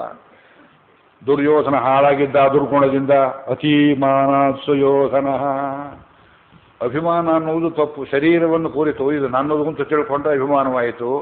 ನಾನು ಭಗವಂತನ ಕಡೆಯವನು ಅಂತ ತಿಳ್ಕೊಳ್ಳೋದು ಅದು ನಿಜವಾದ ಅಭಿಮಾನ. ಅದು I belong to God, I don't belong to my body. ಅಮಾನಿತ್ವಂ. ಆದರೆ ಮನುಷ್ಯನಿಗೆ ಇದು ಸುಲಭವಾಗಿ ಹೋಗೋದಿಲ್ಲ. ಈಗೋ ಅಂತ ಹೇಳ್ತೇವೆ ಕನ್ನಡದಲ್ಲಿ. ಅಹಂಕಾರ. ನಾನು ಎಲ್ಲರಿಗಿಂತ ದೊಡ್ಡವನು. ಹನುಮಂತ ರಾವಣನ ಊರಿಗೆ ಬೆಂಕಿ ಹಚ್ಚಿ ರಾವಣ ಸಭೆಗೆ ಹೋಗಿ ಮಾತನಾಡುವಾಗ ಯಾರೋ ನೀನು ಅಂತ ಕೇಳಿದ್ರೆ ರಾಮಚಂದ್ರ ಸ್ವಾಮಿಯ ಸೈನ್ಯದಲ್ಲಿ ನನಗಿಂತ ಕಡಿಮೆ ಪರಾಕ್ರಮವುಳ್ಳವರು ಇನ್ನೊಬ್ಬರಿಲ್ಲ. ಮತ್ತೆ ಪ್ರತ್ಯವರ ಕಸ್ಥಿತಿ ನಾಟ್ಯ ಸುಗ್ರೀವ ಸನ್ನಿಧವು. ಅದು ವಿನಯ. ಹನುಮಂತನ ಪೂಜೆ ಮಾಡಿದರೆ ಸಾಲದು, ಈ ಗುಣ ನಿಮಗೆ ಬರಬೇಕು, ನಾ ಶ್ರೇಷ್ಠ, ಉಪ್ರೈಟ್, ಈ ದುರಹಂಕಾರ ಮನುಷ್ಯನಿಗಿರಬಾರ್ದು. ಅಮಾನಿತ್ವಂ ಅದಂಭಿತ್ವಂ. ದಂಭ ಅಂದರೆ ಪ್ರದರ್ಶನಾರ್ಥವಾಗಿ ಕೆಲವು ಕೆಲಸಗಳನ್ನು ಮಾಡೋದು, doing things just to show. ನನಗೆ ಗೊತ್ತಿದೆ ಅಂತ ತಿಳಿಸೋದಕ್ಕೆ ಪ್ರವಚನ ಮಾಡಿದರೆ ಪ್ರಯೋಜನ ಇಲ್ಲ. ನಮ್ದು ಹತ್ರ ದುಡ್ಡಿದೆ ಅಂತ ತಿಳ್ಕೊಂಡು ಕೃಷ್ಣ ಜಯಂತಿ ಊರವರಿಗೆಲ್ಲ ದುಃಖ ಬರುವಂತೆ ಸಿನಿಮಾ ಹಾಡುಗಳನ್ನು ಬೆಳಗ್ಗೇನು ಸಂಜೆ ತನಕ ಹಾಕಿ ಈ ರಾಜ್ಯೋದ್ಯ ಅಂತ ಮಾಡ್ತಾರೆ ನೋಡಿ. ಕನ್ನಡ ರಾಜ್ಯೋದ್ಯ ಮಾಡೋದು ಹೇಗೆ ನಾವು ಮಾಡ್ತಿದ್ದು ಚಿಕ್ಕ ವಯಸ್ಸಿನಲ್ಲಿ. ಉದಯವಾಗಿದೆ ನಮ್ಮ ಸರ್ವ ಕನ್ನಡ ನಾಡು. ವಿದ್ವಾಂಸನ ಕರೆಸಿ ಕನ್ನಡ ಸಂಸ್ಕೃತಿಯ ಉತ್ತಮೋತ್ತಮ ಅಂಶಗಳನ್ನು ಭಾಷಣ ಮಾಡಿಸಿ ಕೇಳಿ ಅಳವಡಿಸ್ಕೊಳ್ಳೋದು ಬಿಟ್ಟು ಸರ್ಕಾರದವರು ದುಡ್ಡು ಕೊಡ್ತಾರೆ ಅಂತ ಒಂದೊಂದು ಬೀದಿಯಲ್ಲೂ ಒಂದೊಂದು ಬಾವುಟ ನೆಟ್ಟು ಹಗಲು ರಾತ್ರಿ ಬಾಟ್ಲಿ ಕುಡಿದು ಸಿಕ್ಕವರನ್ನೆಲ್ಲ ತಂದು ದೊಂಬಿ ದಾಸರನ್ನ ಗಲಾಟೆ ಮಾಡಿಸೋದಿದೆಯಲ್ಲ, ಇದು ಬರೀ show. Even government is not meant for show, everything is for A purpose. ಸರ್ಕಾರ ಅದು ಜಂಬೂ ಮಿನಿಸ್ಟ್ರಿ ಮಾಡಿ ತೋರಿಸೋದಲ್ಲ. ದಂಭಿತ್ವಂ, ಜರಾಸಂಧ ಮಾಡ್ತಾ ಇದ್ದಿದ್ದು, ಕಂಸ ಮಾಡ್ತಾ ಇದ್ದಿದ್ದು, ಅಹಿಂಸಾ. ಮನಸ್ಸನ್ನು ವಶದಲ್ಲಿಟ್ಟುಕೊಂಡು ತ್ರಿಕರಣಗಳಲ್ಲಿ ಯಾರಿಗೂ ನೋವು ಮಾಡದೇ ಇರುವುದು, ಇನ್ನೊಬ್ಬರು ನಮಗೆ ನೋವು ಮಾಡಿದರೆ ಶಾಂತಿ, ಸಹನೆ ಮಾಡಿಕೊಳ್ಳುವ ಶಕ್ತಿ, ಅವರನ್ನು ಕ್ಷಮಿಸೋದು. ಆರ್ಜವಂ, ಸ್ಟ್ರೈಟ್ ಫಾರ್ವರ್ಡ್ನೆಸ್, ಕಪಟವಿಲ್ಲದೆ ಒಳಗಿದ್ದದ್ದನ್ನು ಹೇಳಬೇಕು, ಇದ್ದದ್ದನ್ನೇ ಚಿಂತನೆ ಮಾಡಬೇಕು, ಸುಳ್ಳು ಗಿಳ್ಳು ಹೇಳಬಾರದು. ಇದಕ್ಕೆ ಮೇಲಿನ ದೊಡ್ಡ ಗುಣ ಆಚಾರ್ಯೋಪಾಸನಂ. ನಿಮಗೊಬ್ಬ ಆತ್ಮವಿದ್ಯೆ ಕೊಡ್ತಕ್ಕಂತಹ ಗುರು ಬೇಕು. ಆ ಗುರು ಇಲ್ಲದೆ ಇದ್ದರೆ ಜ್ಞಾನ ಬರೋದಿಲ್ಲ. ಇದು ಬಹಳ ದೊಡ್ಡ ಕೊರತೆ. ಯಾವನಿಗೆ ಗುರುವಿಲ್ಲ ಅವನಿಗೆ ಮಾನಿತ್ವ, ದಂಭಿತ್ವ ಇದೆಲ್ಲ ಬಂದೇ ಬಿಡುತ್ತೆ. ಗುರುಪಾದ ಸೇವಕನಾಗಬೇಕು. ದುರ್ಯೋಧನ ಯಾವ ಗುರುಗಳಲ್ಲಿ ಸೇವೆ ಮಾಡಿದ್ದ? ಕರ್ಣನೇನೋ ಮಾಡಿದ್ದ, ಎಷ್ಟು ಚೆನ್ನಾಗಿ ಮಾಡಿದ್ದ, ಗುರು ಶಾಪಗ್ರಸ್ತನಾದ ನೋಡಿ. ಆದ್ದರಿಂದ ಜ್ಞಾನವೆಂಬುದು ಪೂರ್ತಿ ಆಗಬೇಕಾದ್ರೆ ಆಚಾರ್ಯೋಪಾಸನಂ, ಶೌಚಂ, ತ್ರಿಕರಣಗಳಲ್ಲಿ ಶುದ್ಧಿ, ಕಾಯ ವಾಚ ಮನಸ, ಸ್ಥೈರ್ಯಂ, ಸ್ಥಿರವಾಗಿರುವುದು, ಬುದ್ಧಿ ನಿಶ್ಚಲವಾಗಿರುವುದು. ನಿಮಗೆ ಸರಿ ಅಂತ ತಿಳಿದಿದ್ದು ಒಂದ್ಸಲ ಗುರುಗಳು ಹೇಳಿದ ಮೇಲೆ ಇನ್ನೊಬ್ಬರು ಅಪಲಾಪ ಮಾಡಿದ್ರು ಹಾಗಲ್ಲ ನಮ್ಮ ತಿಳುವಳಿಕೆ ಇರಬೇಕು. ಒಬ್ಬೊಬ್ಬರು ಹೇಳಿದಾಗ ಕೇಳ್ತಾ ಕೂತೇನಾಗಿ ತಿಳ್ಕೊಳ್ಳಿ. ಆತ್ಮವಿನಿಗ್ರಹ, ಇಲ್ಲಿ ಆತ್ಮ ಅಂದ್ರೆ ಇಂದ್ರಿಯ, ಮನಸ್ಸು, ಅವುಗಳನ್ನು ನಿಗ್ರಹ ಮಾಡುವುದು. ಇಂದ್ರಿಯಾರ್ಥೇಶು ವೈರಾಗ್ಯಂ. ಇಂದ್ರಿಯಗಳು ತಾವು ಹೋದ ದಾರಿಗೆ ನೋಡಿದ ಪದಾರ್ಥದಲ್ಲಿ ಕಣ್ಣು ನಿಂತೇ ಬಿಡುತ್ತೆ, ಕಿವಿ ಅಲ್ಲೇ ನಿಂತು ಬಿಡುತ್ತೆ. ಅವುಗಳನ್ನು ಕೀಳುವ ಸಾಮರ್ಥ್ಯ ಬೇಕು. ಅದಲ್ಲ, ಈ ಕಡೆ ಬಾ ಅಂತ ಕರ್ಕೊಂಡ್ಬರಬೇಕು. ಅನಹಂಕಾರ ಏವಚ, ಅಹಂಕಾರ ತೊರೆಯಬೇಕು. ಅದಕ್ಕೆ ಮೇಲ್ಪಟ್ಟು ಇನ್ನೊಂದು 12ನೇ ಗುಣ ಹೇಳ್ತಾರೆ. ನಿಜವಾದ ಜ್ಞಾನಿ ಅಂದ್ರೆ ಯಾರು? ಜನ್ಮ ಮೃತ್ಯು ಜರ ವ್ಯಾಧಿ ದುಃಖ ದೋಷ ಅನುದರ್ಶನಂ. ಹುಟ್ಟು, ಸಾವು, ಮುಪ್ಪು, ಮಧ್ಯ ಮಧ್ಯೆ ಬರುವ ರೋಗಗಳು, ಅನೇಕ ತರಹ ದುಃಖಗಳು, ಇವುಗಳೆಲ್ಲವನ್ನು ದೋಷ ಎಂಬುದಾಗಿ ಕಾಣುವ ಗುಣ. ತುಂಬ ದೊಡ್ಡ ವ್ಯಾಧಿ ಗುಣವಾಗದೇ ಇರೋದು ಬಂದ್ಬಿಡ್ತು, ವೈದ್ಯರು ಗುಣ ಮಾಡೋಕ್ಕಾಗೋದಿಲ್ಲ ಅಂದರು. ಆಯ್ತು ಸ್ವಾಮಿ, ಇದು ಒಂದು ದೋಷ, ನಾನು ಸಂಪಾದನೆ ಮಾಡ್ಕೊಂಡು ಬಂದಿದ್ದೇನೆ, ಅನುಭವಿಸ್ತೇನೆ. ಡಾಕ್ಟ್ರನ್ನೆಲ್ಲ ಬೈಯುವುದು, ನೀವೇನು ಮಾಡ್ತಿದ್ದೀರಿ ಎನ್ನುವುದು, ಸಿಕ್ಕಾಪಟ್ಟೆ ಕುಣಿದಾಡುವುದು. ರೋಗ ಮಾಡಿಕೊಳ್ಳುವ ನಾನು, ಗುಣಪಡಿಸುವವನವನು. ಎಷ್ಟು ಚೆನ್ನಾಗಿದೆ ನೋಡಿ. ಆದ್ದರಿಂದ ಹುಟ್ಟಿನಲ್ಲಿ ಹಿಗ್ಗಲ್ಲ, ಸಾವಿನಲ್ಲಿ ಸಂತೋಷವಲ್ಲ, ಜರೆ ಬಂತಲ್ಲ ಅಯ್ಯೋ ಮೈ ಮುಪ್ಪಾಗೋಯ್ತಲ್ಲ ಅಂತ ಸಂಕಟ ಪಡುವುದಲ್ಲ. ವ್ಯಾಧಿಗಳು ಬರ್ತವೆ, ದುಃಖ ಜೀವನ ಅಂದರೆ this is some total of life. ಜೀವನದಲ್ಲಿ ಎಲ್ಲರಿಗೂ ಬರೋದಿದು, ಒಬ್ಬರಿಗಿಬ್ಬರಿಗೆ ಅಲ್ಲ. ಇದನ್ನು ದೋಷವೆಂಬುದಾಗಿ ತಿಳಿದರೆ, ಅಂದರೆ ಅರ್ಥಾತ್ ವೈರಾಗ್ಯವೆಂಬುದು ಉಂಟಾದರೆ ಅಲ್ಲಿಂದ ಮುಂದಕ್ಕೆ ಮನುಷ್ಯನಿಗೆ ಮೋಕ್ಷಕ್ಕೆ ದ್ವಾರಿ ಉಂಟಾಗ್ತದೆ. 7 ವರ್ಷದ ಹುಡುಗ ಪ್ರಹ್ಲಾದ ತನ್ನ ಜೊತೆಯ ಬಾಲಕರಿಗೆ ಇದೇ ಉಪದೇಶವನ್ನು ಕೊಡ್ತಾನೆ. ವೈರಾಗ್ಯ ಬಂದು ಬಿಡ್ತವನಿಗೆ. 7 ವರ್ಷದ ಹುಡುಗನಿಗೆ ಆಸಕ್ತಿ ಅರಭಿಶ್ವಂಗ, ಯಾವುದರಲ್ಲಿಯೂ ಇದು ನನಗಿರಲಿ ಎಂಬುವ ದುರಭಿಮಾನದ ಆಸಕ್ತಿ ಇರಬಾರದು. ನನಗೆ ಎಂಬುದು ಶಕ್ತಿ, ಮನಸ್ಸು ಅದರಲ್ಲಿ ಸಕ್ತವಾಗುವುದು. ಆಸಕ್ತಿ ಅನಭಿಶ್ವಂಗ, ಅಂಟು ಇಲ್ಲದೆ ಇರುವುದು. 1-2 ದಿವಸ ಒಂದು ಯಾವುದೋ ರೂಮ್ನಲ್ಲಿ ಇರ್ತೀರಿ, ಯಾರ್ದೋ ಗೆಸ್ಟ್ ಹೌಸ್ನಲ್ಲಿ, ಈ ಮನೆ ನನಗೆ ಇದ್ದರೆ ಎಷ್ಟು ಚೆನ್ನ ಅಂತ ದುರಭಿಮಾನವಾಗುತ್ತೆ. ಉಂಡ ಮನೆಯಲ್ಲಿ ಗಳು ಹಿರಿಯುವುದು ಅಂತ ಹೇಳ್ತಾರಲ್ಲ, ಈ ಮನೆ ನನಗೆ ಇದ್ದರೆ ಎಷ್ಟು ಚೆನ್ನ ಅಂತ ದುರಭಿಮಾನವಾಗುತ್ತೆ. ಉಂಡ ಮನೆಯಲ್ಲಿ ಗಳು ಹಿರಿಯುವುದು ಅಂತ ಹೇಳ್ತಾರಲ್ಲ, ಈ ಮನೆ ನನಗೆ ಇದ್ದರೆ ಎಷ್ಟು ಚೆನ್ನ ಅಂತ ದುರಭಿಮಾನವಾಗುತ್ತೆ. ಉಂಡ ಮನೆಯಲ್ಲಿ ಗಳು ಹಿರಿಯುವುದು ಅಂತ ಹೇಳ್ತಾರಲ್ಲ, ಈ ಮನೆ ನನಗೆ ಇದ್ದರೆ ಎಷ್ಟು ಚೆನ್ನ ಅಂತ ದುರಭಿಮಾನವಾಗುತ್ತೆ. ಉಂಡ ಮನೆಯಲ್ಲಿ ಗಳು ಹಿರಿಯುವುದು ಅಂತ ಹೇಳ್ತಾರಲ್ಲ, ಅನಭಿಶ್ವಂಗ ಯಾರಲ್ಲಿ ಪುತ್ರ ದಾರಗೃಹಾದಿಷು ಮಕ್ಕಳಲ್ಲಿ ಅದು ಗಂಡು ಮಗು ಹೆಚ್ಚು. ತಂದೆಯಾದವನಿಗೆ ಗಂಡು ಮಗು ಮೇಲೆ ತುಂಬ ಪ್ರೇಮವಂತೆ. ಅದಕ್ಕೆ ಪುತ್ರೇಷಣ ವಿತ್ತೇಷಣ ದಾರೇಷಣ ಏಷಣಾತ್ರಯ ಬಿಡಬೇಕು ಸನ್ಯಾಸಿಗಳು. ಒಬ್ಬ ಸನ್ಯಾಸಿ ಆದಮೇಲೆ ಇನ್ನೊಬ್ಬರಿಗೆ ಕೊಡಲ್ಪಟ್ಟ ಹೆಣ್ಣು ಮಗು ಬಂದು ಸನ್ಯಾಸಿಯಾದ ತಂದೆ ನಮಸ್ಕಾರ ಮಾಡಿದರೂ ಮಾಡಬಹುದು. ಗಂಡು ಮಗ ಮಾತ್ರ ಸಾಕ್ಷಾತ್ತಾಗಿ ಬಂದು ತಂದೆಯ ಕಾಲು ಹಿಡಿದು ನಮಸ್ಕಾರ ಮಾಡತಕ್ಕದ್ದಲ್ಲ. ಅವನನ್ನು ನೋಡಿದರೆ ಅವನನ್ನು ಪಡೆದ ರೀತಿ ಅವನ ತಾಯಿ ಅನುಭವ ಸನ್ಯಾಸಿಗೆ ಬುದ್ಧಿಯಲ್ಲೆಲ್ಲೋ ಹೋಗುತ್ತೆ. ಆದ್ದರಿಂದ ಪುತ್ರೇಷಣ ವಿತ್ತೇಷಣ ಹಣ ದಾರೈಷಣ ಹೆಂಡತಿ ಕಣ್ಣಿಗೆ ಕಾಣಿಸಬಾರದು. ಸನ್ಯಾಸಿಗೆ ಮಾತ್ರ ಅಂತ ತಿಳ್ಕೋಬೇಡಿ. ಮುಕ್ತಿ ಬೇಕಾದವನಿಗೆ ಎಲ್ಲದರಲ್ಲಿ ಆದಷ್ಟು ದೂರ ಇರತಕ್ಕಂತಹ ಪ್ರವೃತ್ತಿ ಅಂಟದೇ ಇರಬೇಕು. ಎಷ್ಟು ಮುಖ್ಯ. ನಿತ್ಯಂಚ ಸಮಚಿತ್ತತ್ವಂ ಇಷ್ಟ ಅನಿಷ್ಟ ಉಪಪತ್ತಿಷು. ನಮಗೆ ಬರೋ ಅನುಭವಗಳೆಲ್ಲ ನಮ್ಮ ಇಷ್ಟದಂತ ಬರೋದಿಲ್ಲ. ಬೇಡದೇ ಇದ್ದಾಗ ಬೇಕಾದ್ದು ಬರುತ್ತೆ, ಬೇಕಾದಾಗ ಬೇಡದೇ ಇದ್ದು ಬರುತ್ತೆ. ನಾವು ಪರಿಹಾರ ಮಾಡ್ಕೊಳ್ಳೋಕ್ಕಾಗೋದಿಲ್ಲ. ಅದರಲ್ಲಿ ಸಮಚಿತ್ತತ್ವಂ. ಆಯಿತು, ದೇವರು ಮಾಡಿದ್ದು ಅಂತ ತಿಳ್ಕೋಬೇಕು. ಅದು ಮಾಡಬೇಕಾದ್ರೆ ಮಹಿಚ ಅನನ್ಯಯೋಗೇನ ಭಕ್ತಿ ಅವ್ಯಭಿಚಾರಿಣಿ. ಭಕ್ತಿಯೋಗ ಎಲ್ಲಿಯಾದರೂ ಬಿಟ್ಟಿದ್ದಾನೆ ನೋಡಿ ಕೃಷ್ಣ. ಕ್ಷೇತ್ರಕ್ಕೆ ಯೋಗ ಹೇಳುವಾಗಲೂ ಕೂಡ ನನ್ನಲ್ಲಿ ಬೇರೆ ಕಡೆ ಹೋಗದೇ ಇರುವಂತಹ ನಿತ್ಯವಾದ ನಿಷ್ಠವಾದ ಭಕ್ತಿ ಇರಬೇಕು. ಭಕ್ತಿ ಇದ್ದದ್ದಾದರೆ ವಿವಿಕ್ತ ದೇಶ ಸೇವಿತ್ವಂ. ನಿನ್ನೆ ಒಂದು ಗುಣವನ್ನು ಹೇಳಿದೆ, ಅನಿಕೇತಃ ಸ್ಥಿರಮತಿ. ಅನಿಕೇತ, ಒಂದು ಕಡೆ ಇರಬಾರದು ಮನುಷ್ಯ. ಒಂದು ಕಡೆ ಇದ್ರೆ ಬುದ್ಧಿ ನನಗೆ ಎಲ್ಲಿ ಜಾಗ ಅಂತ ಬರುತ್ತೆ.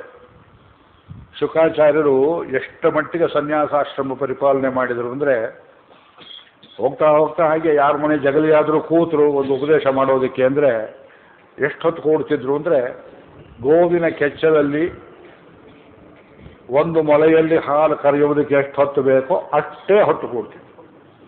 ಇನ್ನೊಂದು ನಿಮಿಷ ಹೆಚ್ಚು ಕೂತ್ರೆ ಈ ಜಗಲಿ ಕಟ್ಟೆ ನನಗಿರಲಿ, ಈ ಮನೆ ನನಗಿರಲಿ, ಈ ಮನೆ ಯಜಮಾನ ನನಗೆ ಶಿಷ್ಯನಾದರೆ ಹೌ ಕೆನ್ ಐ ಎಕ್ಸ್ಪ್ಲಾಯಿಟ್ ಹಿಮ್, ಈ ಥರ ದುರ್ಬುದ್ಧಿಗಳು ಬರುತ್ತೆ. ಆದ್ದರಿಂದ ವಿವಿಕ್ತ ದೇಶ ಸೇವಿತ್ವಂ. ಆದಷ್ಟು ಏಕಾಂತ ಪ್ರದೇಶದಲ್ಲಿರಬೇಕು. ಅರತಿ ಜನಸಂಸದಿ. ಜನಜಂಗುಳಿಯಲ್ಲಿ ಆಸೆ ಇರಬಾರದವನಿಗೆ. ಆದ್ದರಿಂದ ಯತಿಗಳಿಗೆ, ಯತಿ ಸ್ವಭಾವದವರಿಗೆ ನಗರ ಪ್ರವೇಶ ಪಟ್ಟಣ ಪ್ರವೇಶ ನಿಷೇಧ ಮಾಡಿದರು. ಪಟ್ಟಣದಲ್ಲಿರಬಾರದಪ್ಪ, ಬುದ್ಧಿ ಕೆಟ್ಟು ಹೋಗುತ್ತೆ. ಹಳ್ಳಿಯಲ್ಲಿರಬೇಕು, ಸಣ್ಣ ಗ್ರಾಮದಲ್ಲಿರಬೇಕು. ಅರತಿ ಜನಸಂಸದಿ. ಅಧ್ಯಾತ್ಮ ಜ್ಞಾನ ನಿತ್ಯತ್ವಂ. ಆತ್ಮಕ್ಕೆ ಸಂಬಂಧಪಟ್ಟ ಸ್ಪಿರಿಚುವಲ್ ನಾಲೆಡ್ಜ್, ಸ್ಪಿರಿಚುವಲ್ ಎಕ್ಸ್ಪೀರಿಯನ್ಸ್ ಹೇಳ್ತವಲ್ಲ, ಅದನ್ನು ಬಯಸಬೇಕು. ಅದಕ್ಕೆ ಬೇಕಾದವರಲ್ಲಿ ಸಂಘವನ್ನು ಮಾಡಬೇಕು. ಅಂಥ ಜಾಗದಲ್ಲಿರಬೇಕು. ತತ್ವಜ್ಞಾನಾರ್ಥ ದರ್ಶನಂ. ತತ್ವಜ್ಞಾನಕ್ಕೋಸ್ಕರವಾಗಿ ಇತರರನ್ನು ಆಶ್ರಯಿಸಬೇಕು. ಜಡಭರತನನ್ನು ರಘುಗುಣಾಶ್ರಯ ಮಾಡಿದ ಹಾಗೆ ಒಟ್ಟು ಈ 20 ಗುಣಗಳೇನಿವೆಯಲ್ಲ, ಏತಜ್ಞಾನಮಿತಿ ಪ್ರೋಕ್ತಂ. ಇದಕ್ಕೆ ಜ್ಞಾನ ಅಂತ ಹೇಳುವುದು. ಅಜ್ಞಾನಂ ಯದತೋನ್ಯಥ. ಇದಕ್ಕೆ ವಿರುದ್ಧವಾದ್ದೆಲ್ಲ ಅಜ್ಞಾನ ಅಂತ ನಾವೇ ಕೇಳ್ಕೋಬೇಕು. ನಾವು ಜ್ಞಾನಿಗಳು ಅಜ್ಞಾನಿಗಳು ಎಷ್ಟು ಮಟ್ಟಿಗೆ 50% ಜ್ಞಾನಿಗಳು ಅಂದರೆ 50% ಅಜ್ಞಾನಿಗಳಿದ್ದ ಹಾಗೆ 90% ಅಜ್ಞಾನ ಇರ್ಬೋದು, 10% ಜ್ಞಾನ ಇರ್ಬೋದು. ಪರಿಪೂರ್ಣ ಜ್ಞಾನಿಯೂ ಕಷ್ಟ, ಪರಿಪೂರ್ಣ ಅಜ್ಞಾನಿಯೂ ಇಲ್ಲ ಲೋಕದಲ್ಲಿ. ಹಾಗೆ ನೋಡಿದ್ರೆ ಏನಾದ್ರು ಒಂದಿರುತ್ತೆ ಒಳ್ಳೆಯ ಅಂಶ. ಅಲ್ಲಿಂದ ಮುಂದಕ್ಕೆ ಜೀವಾತ್ಮ ಅಂದ್ರೇನು ಅದನ್ನು ವಿವರಿಸ್ತಾರೆ. ಜ್ಞೇಯಂ ಯತ್ತತ್ ಪ್ರವಕ್ಷ್ಯಾಮಿ 12ನೇ ಶ್ಲೋಕದಿಂದ. ಅದನ್ನು ಪೂರ್ತಿ ನಾನು ಓದೋದಿಲ್ಲ, ಯಾಕೆಂದರೆ 2ನೇ ಅಧ್ಯಾಯದಲ್ಲಿಯೂ 4ರಲ್ಲಿಯೂ ಅದರ ವಿವರಣೆಯನ್ನು ಸಾಕಷ್ಟು ಕೊಟ್ಟಿದ್ದಾನೆ ಭಗವಂತ. 1-2 ಶ್ಲೋಕ ಮಾತ್ರ ಹೇಳ್ತೇನೆ. ಸರ್ವತಃ ಪಾಣಿಪಾದಂತತ್ 13ನೇ ಶ್ಲೋಕ ನೋಡಿ. ಇಲ್ಲಿ ವಿಷಯ ಹೇಳಬೇಕಾದ್ದಿದೆ, ಅದಕ್ಕೋಸ್ಕರ ಇಟ್ಕೊಂಡೆ.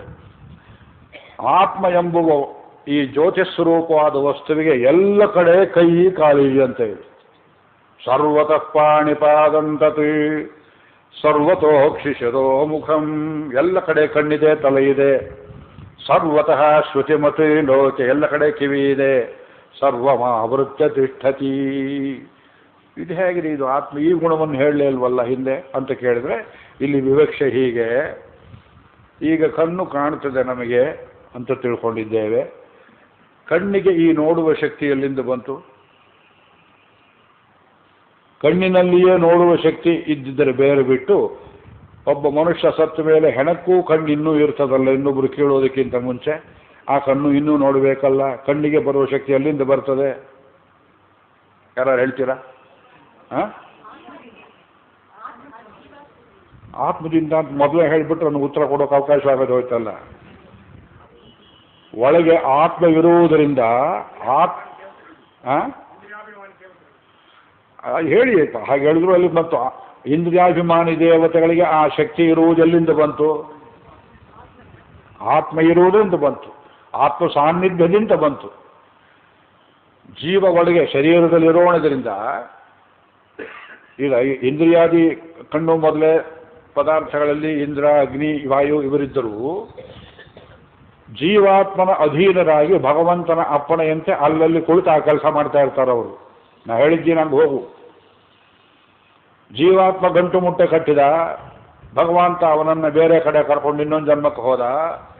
ದೇವತೆಗಳು ಹೊರಟು ಬಿಡ್ತಾರೆ, ಕಣ್ಣು, ಕಿವಿ, ಮೂಗು ಯಾವುದು ಕಾಣಿಸೋದಿಲ್ಲ. ಅದು ಈ ಬೆಳಗುವ ಶಕ್ತಿ, ಸರ್ವದ್ವಾರಗಳಲ್ಲಿ ಬೆಳಗುವ ಶಕ್ತಿ ನಾವು ತಿಳ್ಕೊಳ್ತೇವೆ. ಇಂದ್ರಿಯಗಳು ಸ್ವತಂತ್ರ, ದೇ ಫಂಕ್ಷನ್ ಇಂಡಿಪೆಂಡೆಂಟ್ಲಿ.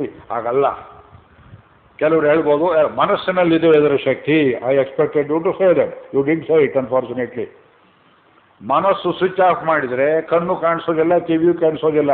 ಇಲ್ಲಿ ಕೂತಿರ್ತೀರಿ, ಮನಸ್ಸು ಲಂಡನ್ನಿನ ಚರಂಡಿಯಲ್ಲಿ ಓಡಾಡ್ತಾ ಇದ್ರೆ ಎಲ್ಲೋ ಹಲಸಿನ ತೊಳೆ ನೋಡಿದ್ದ, ಯಾವ ಹುಡುಗ ತಿಂತಿದ್ದ, ನಿಮ್ಮ ಕಾರ್ ಅಷ್ಟಲ್ಲಿ ಬಂದುಬಿಡ್ತು, ಅಲ್ಲೊಂದು ಕ್ಷಣ ನಿಂತ್ಕೊಂಡು ತಿಂತಿದ್ದು ಚೆನ್ನಾಗಿತ್ತಲ್ಲ ಅಂತ ಇಲ್ಲಿ ಗೀತೆ ಹೇಳುವಾಗ ಅದು ಮನಸ್ಸು ಆ ಕಡೆ ಹೋಯಿತು. 2 ಶ್ಲೋಕ ಹಾರಿಸದೆ, ಕಿವಿ ಕೇಳೋದಿಲ್ಲ, ಕಣ್ಣು ಕಾಣೋದಿಲ್ಲ. ಮನಸ್ಸಲ್ಲಿದೆ ಸ್ವಿಚ್ಚು. ಮನಸ್ಸು ಮನನ ಮಾಡಬೇಕಾದರೆ ಅದರ ಸ್ವಿಚ್ಚು ಬುದ್ಧಿಯಲ್ಲಿದೆ. ಅನ್ಫಾರ್ಚುನೇಟ್ಲಿ ಇದೆಲ್ಲವೂ ಕ್ಷೇತ್ರದಲ್ಲಿ ಬರ್ತದೆ. ಇದರ ಮೇನ್ ಸ್ವಿಚ್ ಇರುವುದು ಜೀವಾತ್ಮನಲ್ಲಿ. ಅಂದರೆ ಸ್ವಯಂ ಜ್ಞಾನ ಸ್ವರೂಪ ಜೀವಾತ್ಮನಿಗೆ. ಅವನು ಕಣ್ಣಿಲ್ಲದೆಯೂ ನೋಡಬಲ್ಲ, ಹೊರಗಿನ ಕಿವಿ ಇಲ್ಲದೆಯೂ ಕೇಳಬಲ್ಲ, ಅವನು ಕಾಲಿಲ್ಲದೆಯೂ ನಡೆಯಬಲ್ಲ, ಕೈಯಿಲ್ಲದೆಯೂ ಅವನು ವಿಷಯಗಳನ್ನು ಗ್ರಹಿಸಬಲ್ಲ. ಆದ್ದರಿಂದಲೇ ಮುಕ್ತಾವಸ್ಥೆಯಲ್ಲಿ ಜೀವಾತ್ಮನಿಗೆ ಶರೀರ ಉಂಟೆ ಇಲ್ಲವೇ ಅನ್ನುವ ವಿಷಯದಲ್ಲಿ ವೇದವ್ಯಾಸರ ಶಿಷ್ಯರಲ್ಲಿ ಅಭಿಪ್ರಾಯ ಭೇದವಿದ್ದು, ವೇದವ್ಯಾಸರು ಸೂತ್ರಗಳಲ್ಲಿ ಎರಡೂ ಹೇಳಬಹುದು. ಜೀವಾತ್ಮ ಇಷ್ಟಪಟ್ಟರೆ ತನಗೆ ಬೇಕಾದ ರೀತಿ ಶರೀರ ಧರಿಸಬಹುದು, ಬೇಡದೇ ಇದ್ದರೆ ಶರೀರ ರಹಿತನಾಗಿ ಇರಬಹುದು. ಸ ಏಕದಾ ಭವತಿ ತ್ರಿದಾ ಭವತಿ ಜಕ್ಷತ್ ಕ್ರೀಡನ್ ರಮಮಾಣ ಉಪನಿಷತ್ತಲ್ಲಿ ಹೇಳ್ತಾರೆ. ಅಂದರೆ ಜೀವಾತ್ಮ ಇಂದ್ರಿಯಾಧೀನವಾದ ವಸ್ತುವಲ್ಲ, ಅದಕ್ಕೆ ಸರ್ವತಃ ಪಾಣಿಪಾದಂತತ್.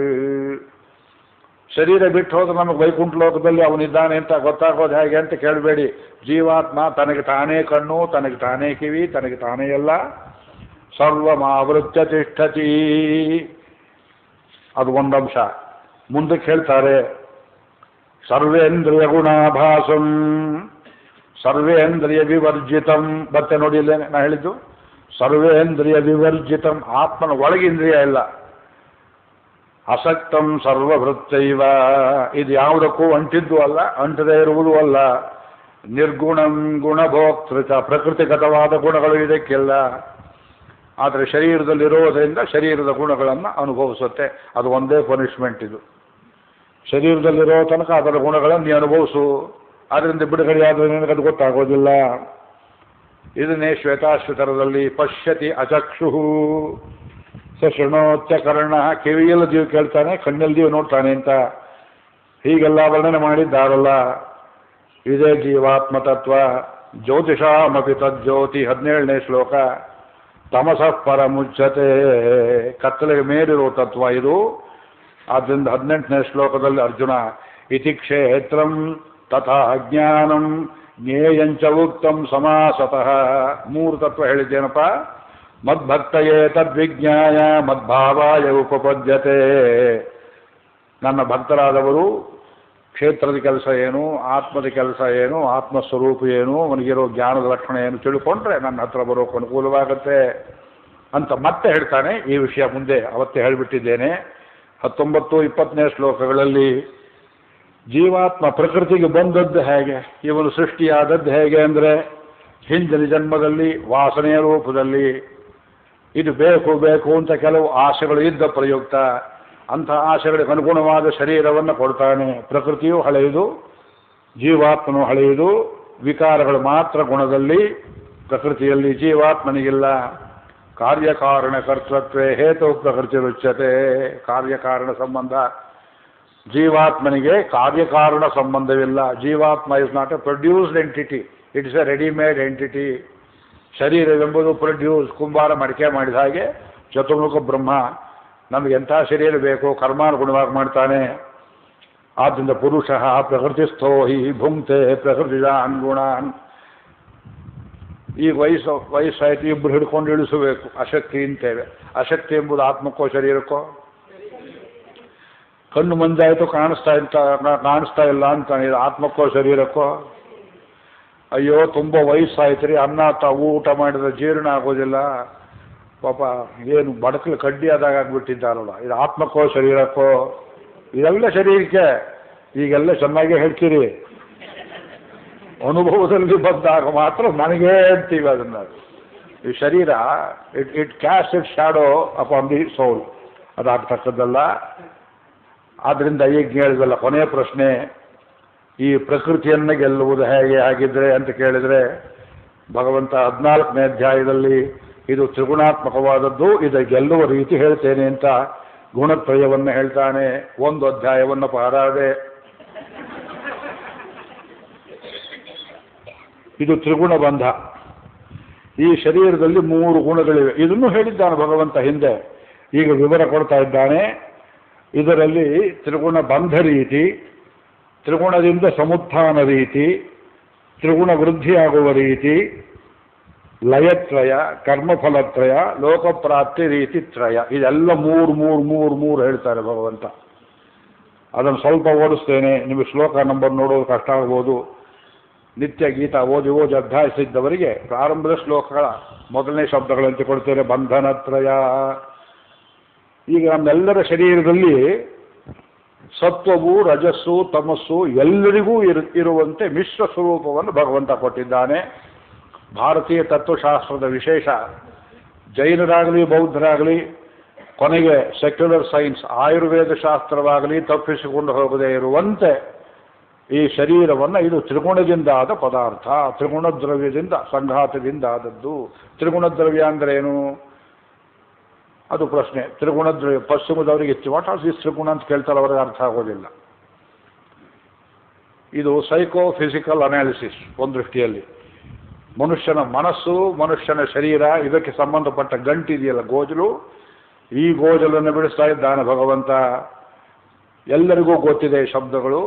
ಒಬ್ಬರು ನೋಡ್ತೇವೆ ತುಂಬ ರಾಜಸ ಸ್ವಭಾವ ಕಾಣ್ರಿ, ಇನ್ನೊಬ್ಬರನ್ನ ತುಂಬ ತಮಸ್ಸು, ಪ್ರಯೋಜನ ಇಲ್ಲ, ಸಾತ್ವಿಕರು ಹೇಳಿದ್ರೆ ತಿಳ್ಕೊಂಡ್ಬಿಟ್ರು ನೋಡಿ ಅಂತೀರಿ. ಏನು ಸಾತ್ವಿಕ ಅಂದ್ರೆ ಏನು, ರಾಜಸ ಅಂದ್ರೆ ಏನು, ತಾಮಸ ಅಂದ್ರೆ ಏನು, ನಿಮಗೆ ತಿಳಿದಿದ್ದು ಹೇಳಿ ನೋಡೋಣ.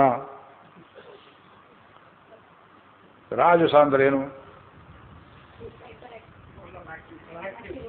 ಫುಲ್ ಆಫ್ ಮಿಸ್ಚಿವಸ್ ಆಕ್ಟಿವಿಟಿ,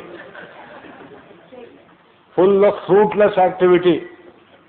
ಅರ್ಥಶೂನ್ಯವಾದ ಅಥವಾ ಅನರ್ಥಕರವಾದ, ತನಗೂ ಇತರರಿಗೂ ಫಲವಿಲ್ಲದ, ತೊಂದರೆಯನ್ನೇ ಕೊಡುವಂತಹ ಕೆಲಸಗಳನ್ನು ಮಾಡುವುದು ರಾಜಸ ಸ್ವಭಾವ. ಒಂದು ಉದಾಹರಣೆ ಇತಿಹಾಸ ಪುರಾಣದಿಂದ ಹೇಳ್ಬೋದಾದ್ರೆ, ರಾವಣ ದೇವಭಕ್ತನಾಗಿ ಅರಮನೆ ದೇವರ ಮನೆ ಕಾಯ್ತಾ ಇದ್ದವನಿಗೆ ಏನು ಘೋರ ಸ್ಥಿತಿ ಬಂತು ರಾವಣನ ಜನ್ಮದಲ್ಲಿ ಅಂದರೆ, ಸೀತೆಯನ್ನು ಕದ್ದು ತಗೊಂಡು ಬಂದು ತಾನು ಅವಳನ್ನು ಅನುಭವಿಸಬೇಕು. ಇದು ತನಗೆ ದಕ್ಕುವುದಿಲ್ಲ ಅಂತ ತಿಳುವಳಿಕೆ ಬರಲಿಲ್ಲ, ಇದು ತಪ್ಪು ಅಂತ ತಿಳುವಳಿಕೆ ಬರಲಿಲ್ಲ. ಇದರಿಂದ ನಾನು ಸಾಯ್ತೇನೆ, ಲಂಕೆಯೂ ಹಾಳಾಗ್ತದೆ, ನನ್ನ ಅರಮನೆಯೆಲ್ಲ ಹಾಳಾಗ್ತದೆ, ವೈಭವ ಹೋಗ್ತದೆ, ಬದುಕುವ ದಾರಿ ಇದೆಲ್ಲ ಗೊತ್ತಾಗಲಿಲ್ಲ. ಅದೇನು ಸುತ್ತಾಡ್ತಿದ್ನೋ ಪಾಪಿ ಪ್ರಾಣಿ. ಇವನು ಹೋದ ಕಡೆಯೆಲ್ಲ ಇವನ ಮನೆ ಹಾಳಾಗ, ಇವನು ಬಂದಲ್ಲ ಅಂತ ಜನ ನಟಿಕೆ ಮುರಿದು ಬೈತಿದ್ರು. ಅದಕ್ಕೆ ಅವನಿಗೆ ರಾವಣ ಅಂತ ಅನ್ವರ್ಥವಾಗಿ ಹೆಸರಾಯಿತು. ಅಪ್ಪ ಇಟ್ಟ ಹೆಸರಲ್ಲ. ರಾವಯತಿ ಅಸತ್ಪ್ರಲಾಪಾನ್ ಕಾರಯತಿ ಚ ರಾವಣ. ಯಾರು ನಿಮ್ಮ ಎದುರಿಗೆ ಬಂದ್ರೆ ಅಯ್ಯೋ ಇವರು ಬಂದ್ರಲ್ಲ ಅಂತ ನಿಮಗೆ ಉದ್ವೇಗ ಉಂಟಾದರೆ ಅವರು ರಾಜಸೇವಕಿ ಅಂತ ತಿಳ್ಕೋಬೇಕು. Some people come and you don't like them and their very arrival starts in you a chain of unwanted movements and feelings. ಅದು ರಾಜಸ. ಬರೀ ಆಕ್ಟಿವಿಟಿ. ಇಷ್ಟೆಲ್ಲ ಮಾಡಿದ, ಭೋಗವತಿಗೆ ಹೋದ, ಅವಳನ್ನ ಗೆದ್ದ, ಇವಳನ್ನ ಗೆದ್ದ, ಅವನ್ ಕೊಂದ, ಇವನ್ ಕೊಂದ. ಸ್ತ್ರೀಯರ ಸಂಕುಲ ಅಂತಃಪುರವನ್ನು ನೋಡ್ತಾನೆ ಹನುಮಂತ. ಒಬ್ಬರು ಭೋಗಕ್ಕೆ ಇಷ್ಟೊಂದು ಸ್ತ್ರೀಯರು ಬೇಕೇ? ಇವರೆಲ್ಲ ರಾವಣ ಕದ್ಕೊಂಡ್ ಬಂದವನು. ಅವರೇ ಓಡಿ ಬಂದರು ರಾವಣನ ಜೊತೆಯಲ್ಲಿ, ಅವರೇ ಓಡಿ ಬಂದಿರಬೇಕು. ಮಲಗಿರೋ ರೀತಿ ನೋಡಿದರೆ ಕದ್ಕೊಂಡು ಬಂದವರು ಇರಲಿಕ್ಕಿಲ್ಲ ಅಂತ ಸುಂದರಕಾಂಡದಲ್ಲಿ ಮಾರುತಿ ಆಶ್ಚರ್ಯ ಪಡ್ತಾನೆ. ಅಷ್ಟು ಜನ ಸ್ತ್ರೀಯರನ್ನ ಏಕಾಂತದಲ್ಲಿ ನೋಡಿದ. ಯಾವ್ಯಾವ ಸ್ಥಿತಿಯಲ್ಲಿ ಹೆಂಗಸರು ಪಕ್ಕದಲ್ಲಿ ಇನ್ನೊಬ್ಬರು ಗಂಡಸರು ಬರ್ಬೋದು ಅಂತ ತಿಳುವಳಿಕೆ ಇಲ್ಲದೆ ಮಲಗಿರ್ತಾರೋ ಅಂತ ನಿರ್ಭೀತ ಸ್ಥಿತಿಯಲ್ಲಿ ಮಲಗಿರುವವರನ್ನು ನೋಡಿದನಲ್ಲ, ಒಂದು ರಾತ್ರಿ ಇಡೀ ನೋಡಿದ್ದಾನೆ ಹನುಮಂತ. ಮನಸ್ಸು ಚಂಚಲವಾಯಿತೆ, ಯಾತಕ್ಕಾಗಲಿಲ್ಲ? ಪರಮ ಸಾತ್ವಿಕ. ಮನಸ್ಸು ಚಂಚಲವಾಗದ ಸ್ಥಿತಿ, ಬೇಕಾದ ವಸ್ತುವನ್ನು ಎದುರಿಗೆ ತೋರಿಸಿ ಮನಸ್ಸು ವಿಕಾರವಾಗದೇ ಇರುವಂತೆ ಕಾಯ್ದುಕೊಂಡು ಹೋಗುವ ಸ್ಥಿತಿ ಇದ್ರೆ ಅದಕ್ಕೆ ಅದು ಸಾತ್ವಿಕ ಗುಣ. ಕುಂಭಕರ್ಣ ಅಂತ ಒಬ್ಬ ಇದ್ನಲ್ಲ, ಇವಂದು ಯಾವ ಗುಣ? ತನಗೂ ಇಲ್ಲ ಇನ್ನೊಬ್ಬರಿಗೂ ಇಲ್ಲ, ಸುಮ್ಮನೆ ಮಲಗೋದು ಪುರುಷಾರ್ಥ. ಎದ್ದು ಕೂತು ಮಾಡೋ ಕೆಲಸ ಏನು ಅಂದರೆ ರಕ್ತಗಳನ್ನು ಕುಡಿಯುವುದು, ಮಾಂಸವನ್ನು ತಿನ್ನುವುದು, ಅದು ಕೋಳಿಯೋ ಕುರಿಯೋ ಯಾವುದೋ ಮಾಂಸ ಪರವಾಗಿಲ್ಲ. ಆಮೇಲೆ ಹೇಳುವುದು, ಸ್ವಲ್ಪ ಹೊತ್ತು ಅಂತ ಆಕಳಿಸೋದು, ಮಾಡೋದು, ತಿರುಗಿ ನಿದ್ದೆ ಹೋಗೋದು. 8 ತಿಂಗಳು 9 ತಿಂಗಳು ಬರೀ ನಿದ್ದೆ. ಯಾವ ಮನುಷ್ಯನಿಗೆ ಜ್ಞಾನದಲ್ಲಿ ಆಸಕ್ತಿ ಇಲ್ಲ, ದೇವಸ್ಥಾನ ಬೇಡ, ಗುರುಗಳು ಬೇಡ, ಉಪದೇಶ ಬೇಡ, ತೀರ್ಥಯಾತ್ರೆ ಬೇಡ, ಏನು ಬೇಡ, ಜೀವನವೇ ಬೇಡ, ಅದು ತಾಮಸ. ಒಬ್ಬ ಮನುಷ್ಯನಿಗೆ ಒಂದು ವಯಸ್ಸಿನ ತನಕ ತಾಮಸ ಇರ್ಬೋದು, ಆಮೇಲೆ ರಾಜಸ ಆಗ್ಬೋದು, ಆಮೇಲೆ ಸಾತ್ವಿಕ ಆಗ್ಬೋದು. ಒಂದೇ ದಿವಸದಲ್ಲಿ ಓವರ್ ಆಕ್ಟಿವಿಟಿಯೂ ಇರ್ಬೋದು. ತಮೋಗುಣ ಬಂದು ಏನು ಬೇಡ, ತುಂಬ ವಿಶ್ರಾಂತಿ ಅಂತ ತಗೊಳ್ಬೋದು, ಆಮೇಲೆ ಸಾತ್ವಿಕ ಆಗ್ಬೋದು. ಅವಿಭಕ್ತವಾಗಿ, if it is not proportionately distributed or harmonised, you will lose the purpose of your life. ಜೀವನದ ಅರ್ಥ ಕಳ್ಕೊಂಡ್ಬಿಡ್ತೀರಿ. ಆದ್ದರಿಂದ ಈ ಮನುಷ್ಯನಾದವನು ಜೀವನದಲ್ಲಿ ಗುಣಗಳನ್ನು ಹೇಗೆ ಜಯಿಸೋದು ಅಂತ ಕೇಳಿದ್ರೆ 3 ಸುಖ ಕೇಳ್ತಾರೆ. ಸುಖ ಸಂಗೇನ ಬದ್ನಾತಿ ಜ್ಞಾನ ಸಂಗೇನ ಚಾನಘ. ಬೇಗ ಬೇಗ ನೋಡ್ಕೊಳ್ಳಿ ಶ್ಲೋಕವನ್ನ. ಈ ಸತ್ವಸುಖ, ಸತ್ವಗುಣ ಎಂಬುದಿದ್ದರೆ ಆ ಸತ್ವಗುಣ ಏನು ಮಾಡುತ್ತೆ? ಸುಖ ಸಂಗೇನ ಬದ್ನಾತಿ. ನಾನೇ ಹೇಳ್ತೇನೆ ಕರ್ಮ, 6ನೇ ಶ್ಲೋಕ. ತತ್ರ ಸತ್ವಂ ನಿರ್ಮಲತ್ವಾತ್ ಪ್ರಕಾಶಕಂ ಅನಾಮಯಂ. ನಮ್ಮಲ್ಲಿ ಸತ್ವಗುಣ ಬಂದಿದೆಯೋ ರಾಜಸವೋ ತಾಮಸೋ ಹಾಗೆ ತಿಳ್ಕೊಳ್ತೀರಿ. 1.5 ಗಂಟೆ ಭಗವದ್ಗೀತೆ ಕೇಳಿದ್ರಿ, ಇದರಿಂದ ರಾಜಸಗುಣ ಬಂತೋ, ತಾಮಸ ಗುಣ ಬಂತೋ, ಸತ್ವಗುಣ ಬಂತೋ?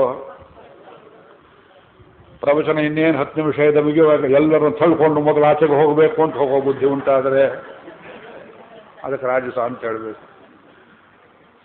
ಯಾಕೆ ಹಾಗೆ ಮಾಡ್ತಾರೆ ಕೆಲವರು? ಯಾಕೆ ಹಾಗೆ ಮಾಡ್ತಾರೆ ಅಂದರೆ, ಲೆಕ್ಚರ್ ಕೇಳೋದು ದೊಡ್ಡದಲ್ಲ, ಗುಂಪಿನಿಂದ ಪಾರಾಗೋದು ದೊಡ್ಡದು.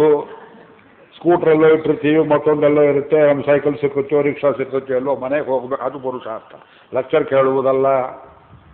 ಎಸ್ಕೇಪ್ ಎಸ್ಕೇಪ್ ಎಸ್ಕೇಪ್, ಅದೊಂದು ರೀತಿ ಆಗಲ್ಲ. ಇದು ಸತ್ವ ಗುಣ ಹೆಚ್ಚಾಗಿದ್ದರೆ ತತ್ರ ಸತ್ವಂ ನಿರ್ಮಲತ್ವಾತ್. ಮನಸ್ಸು ಕೊಳೆಯಲ್ಲೇ ಬಿಡುತ್ತೆ. ಸ್ನಾನ ಮಾಡಿದರೆ ಶರೀರ ಹೇಗೆ ಶುದ್ಧಿ ಆಗುತ್ತೆ ನೋಡಿ. ಇನ್ನೊಂದು ಕೇಳಲ್ಲ, ಸ್ನಾನ ಮಾಡಿದ ಕೂಡಲೇ ಮನಸ್ಸು ಸ್ವಲ್ಪವಾದರೂ ನಿರ್ಮಲವಾಗುತ್ತೆ ಅಲ್ವ ನೋಡಿ. ಅದಲ್ಲ, ಶರೀರದ ಮೇಲೆ ನೀರು ಹಾಕಿದರೆ ಮನಸ್ಸು ಹೇಗೆ ನಿರ್ಮಲವಾಗುತ್ತೆ? How do you feel fresh? ಸ್ನಾನ ಬೇಡ, ಬರೀ ಮುಖ ಒರೆಸ್ಕೊಳ್ಳಿ ತಣ್ಣೀರಿನಿಂದ. ಚೆನ್ನಾಗಿ ಒರೆಸ್ಕೊಂಡು, ಎಷ್ಟು ಬೇಸಿಗೆಯಲ್ಲಿ ಮುಖವನ್ನು ಒರೆಸಿಕೊಂಡು ಮತ್ತೆ ತಿಲಕಾದಿಗಳನ್ನ ಇಟ್ಕೊಂಡ್ರೆ how fresh you feel in the mind. Because the body and mind are so closely interconnected. ಅದರಲ್ಲಿ ಬೆಳಿಗ್ಗೆ ಮನಸ್ಸಿಗೂ ಇನ್ನಷ್ಟು ಚೆನ್ನಾಗಿ ಸಂಸ್ಕಾರವಾಗಲಿತ್ತು. ಒಂದು ಮುಕುಂದಮಾಲೆ ಸ್ತೋತ್ರವನ್ನು, ಒಂದು ತಿರುಪಾವೆಯನ್ನು, ಒಂದು ಗುರು ಸ್ತೋತ್ರವನ್ನು. ನಿಮಗೆ ಬಂದಿರೋದೇನೋ ಒಂದು 10 ನಿಮಿಷ ಬಾತ್ರೂಮ್ನಲ್ಲಿ ಇರ್ತೀರ, 10 ನಿಮಿಷ ಆ ಸ್ತೋತ್ರಗಳನ್ನು ಹೇಳ್ತಾ, ಸಿನಿಮಾ ಹಾಡುಗಳನ್ನು ಹೇಳಿದೆ, ಬಾತ್ರೂಮ್ ಸಾಂಗ್ಸ್ ಹೇಳಿದೆ, ಕವಿಚೇಷ್ಟೆಗಳನ್ನು ಮಾಡಿದೆ, ಭಗವಂತನ ಸ್ಮರಣೆ ಮಾಡ್ತಾ ಮೈಯನ್ನು ತಿಕ್ಕಿ ಕೊಳೆಯನ್ನು ತೆಗೆದರೆ ಮನಸ್ಸಿಗೆ ನಿರ್ಮಲತ್ವ ಉಂಟಾಗುತ್ತೆ. ನಿರ್ಮಲತ್ವಾತಿ ಪ್ರಕಾಶಕಂ. ನಿಮ್ಮ ಮನಸ್ಸು ಮಿಂಚುತ್ತೆ. ಆವಾಗ ಆ ಹೊತ್ತಲ್ಲಿ ಹೇಳಿದ್ದು ತಲೆಗೆ ಹಿಡಿಯುತ್ತೆ. ಅಲ್ಲಿಂದ ಮುಂದಕ್ಕೆ ಸುಖ ಸಂಗೇನ ಅನಾಮಯಂ. ಆಮಯ ಅಂದ್ರೆ ರೋಗ. ರೋಗ ತಪ್ಪುತ್ತೆ. ಬೆಳಗ್ಗೆ ಎದ್ದು ಕೂಡಲೇ ತಣ್ಣೀರಲ್ಲಿ ಮೊದಲು ಸ್ನಾನ ಅಭ್ಯಾಸ ಮಾಡಿಕೊಳ್ಳಿ. Early morning cold Baat.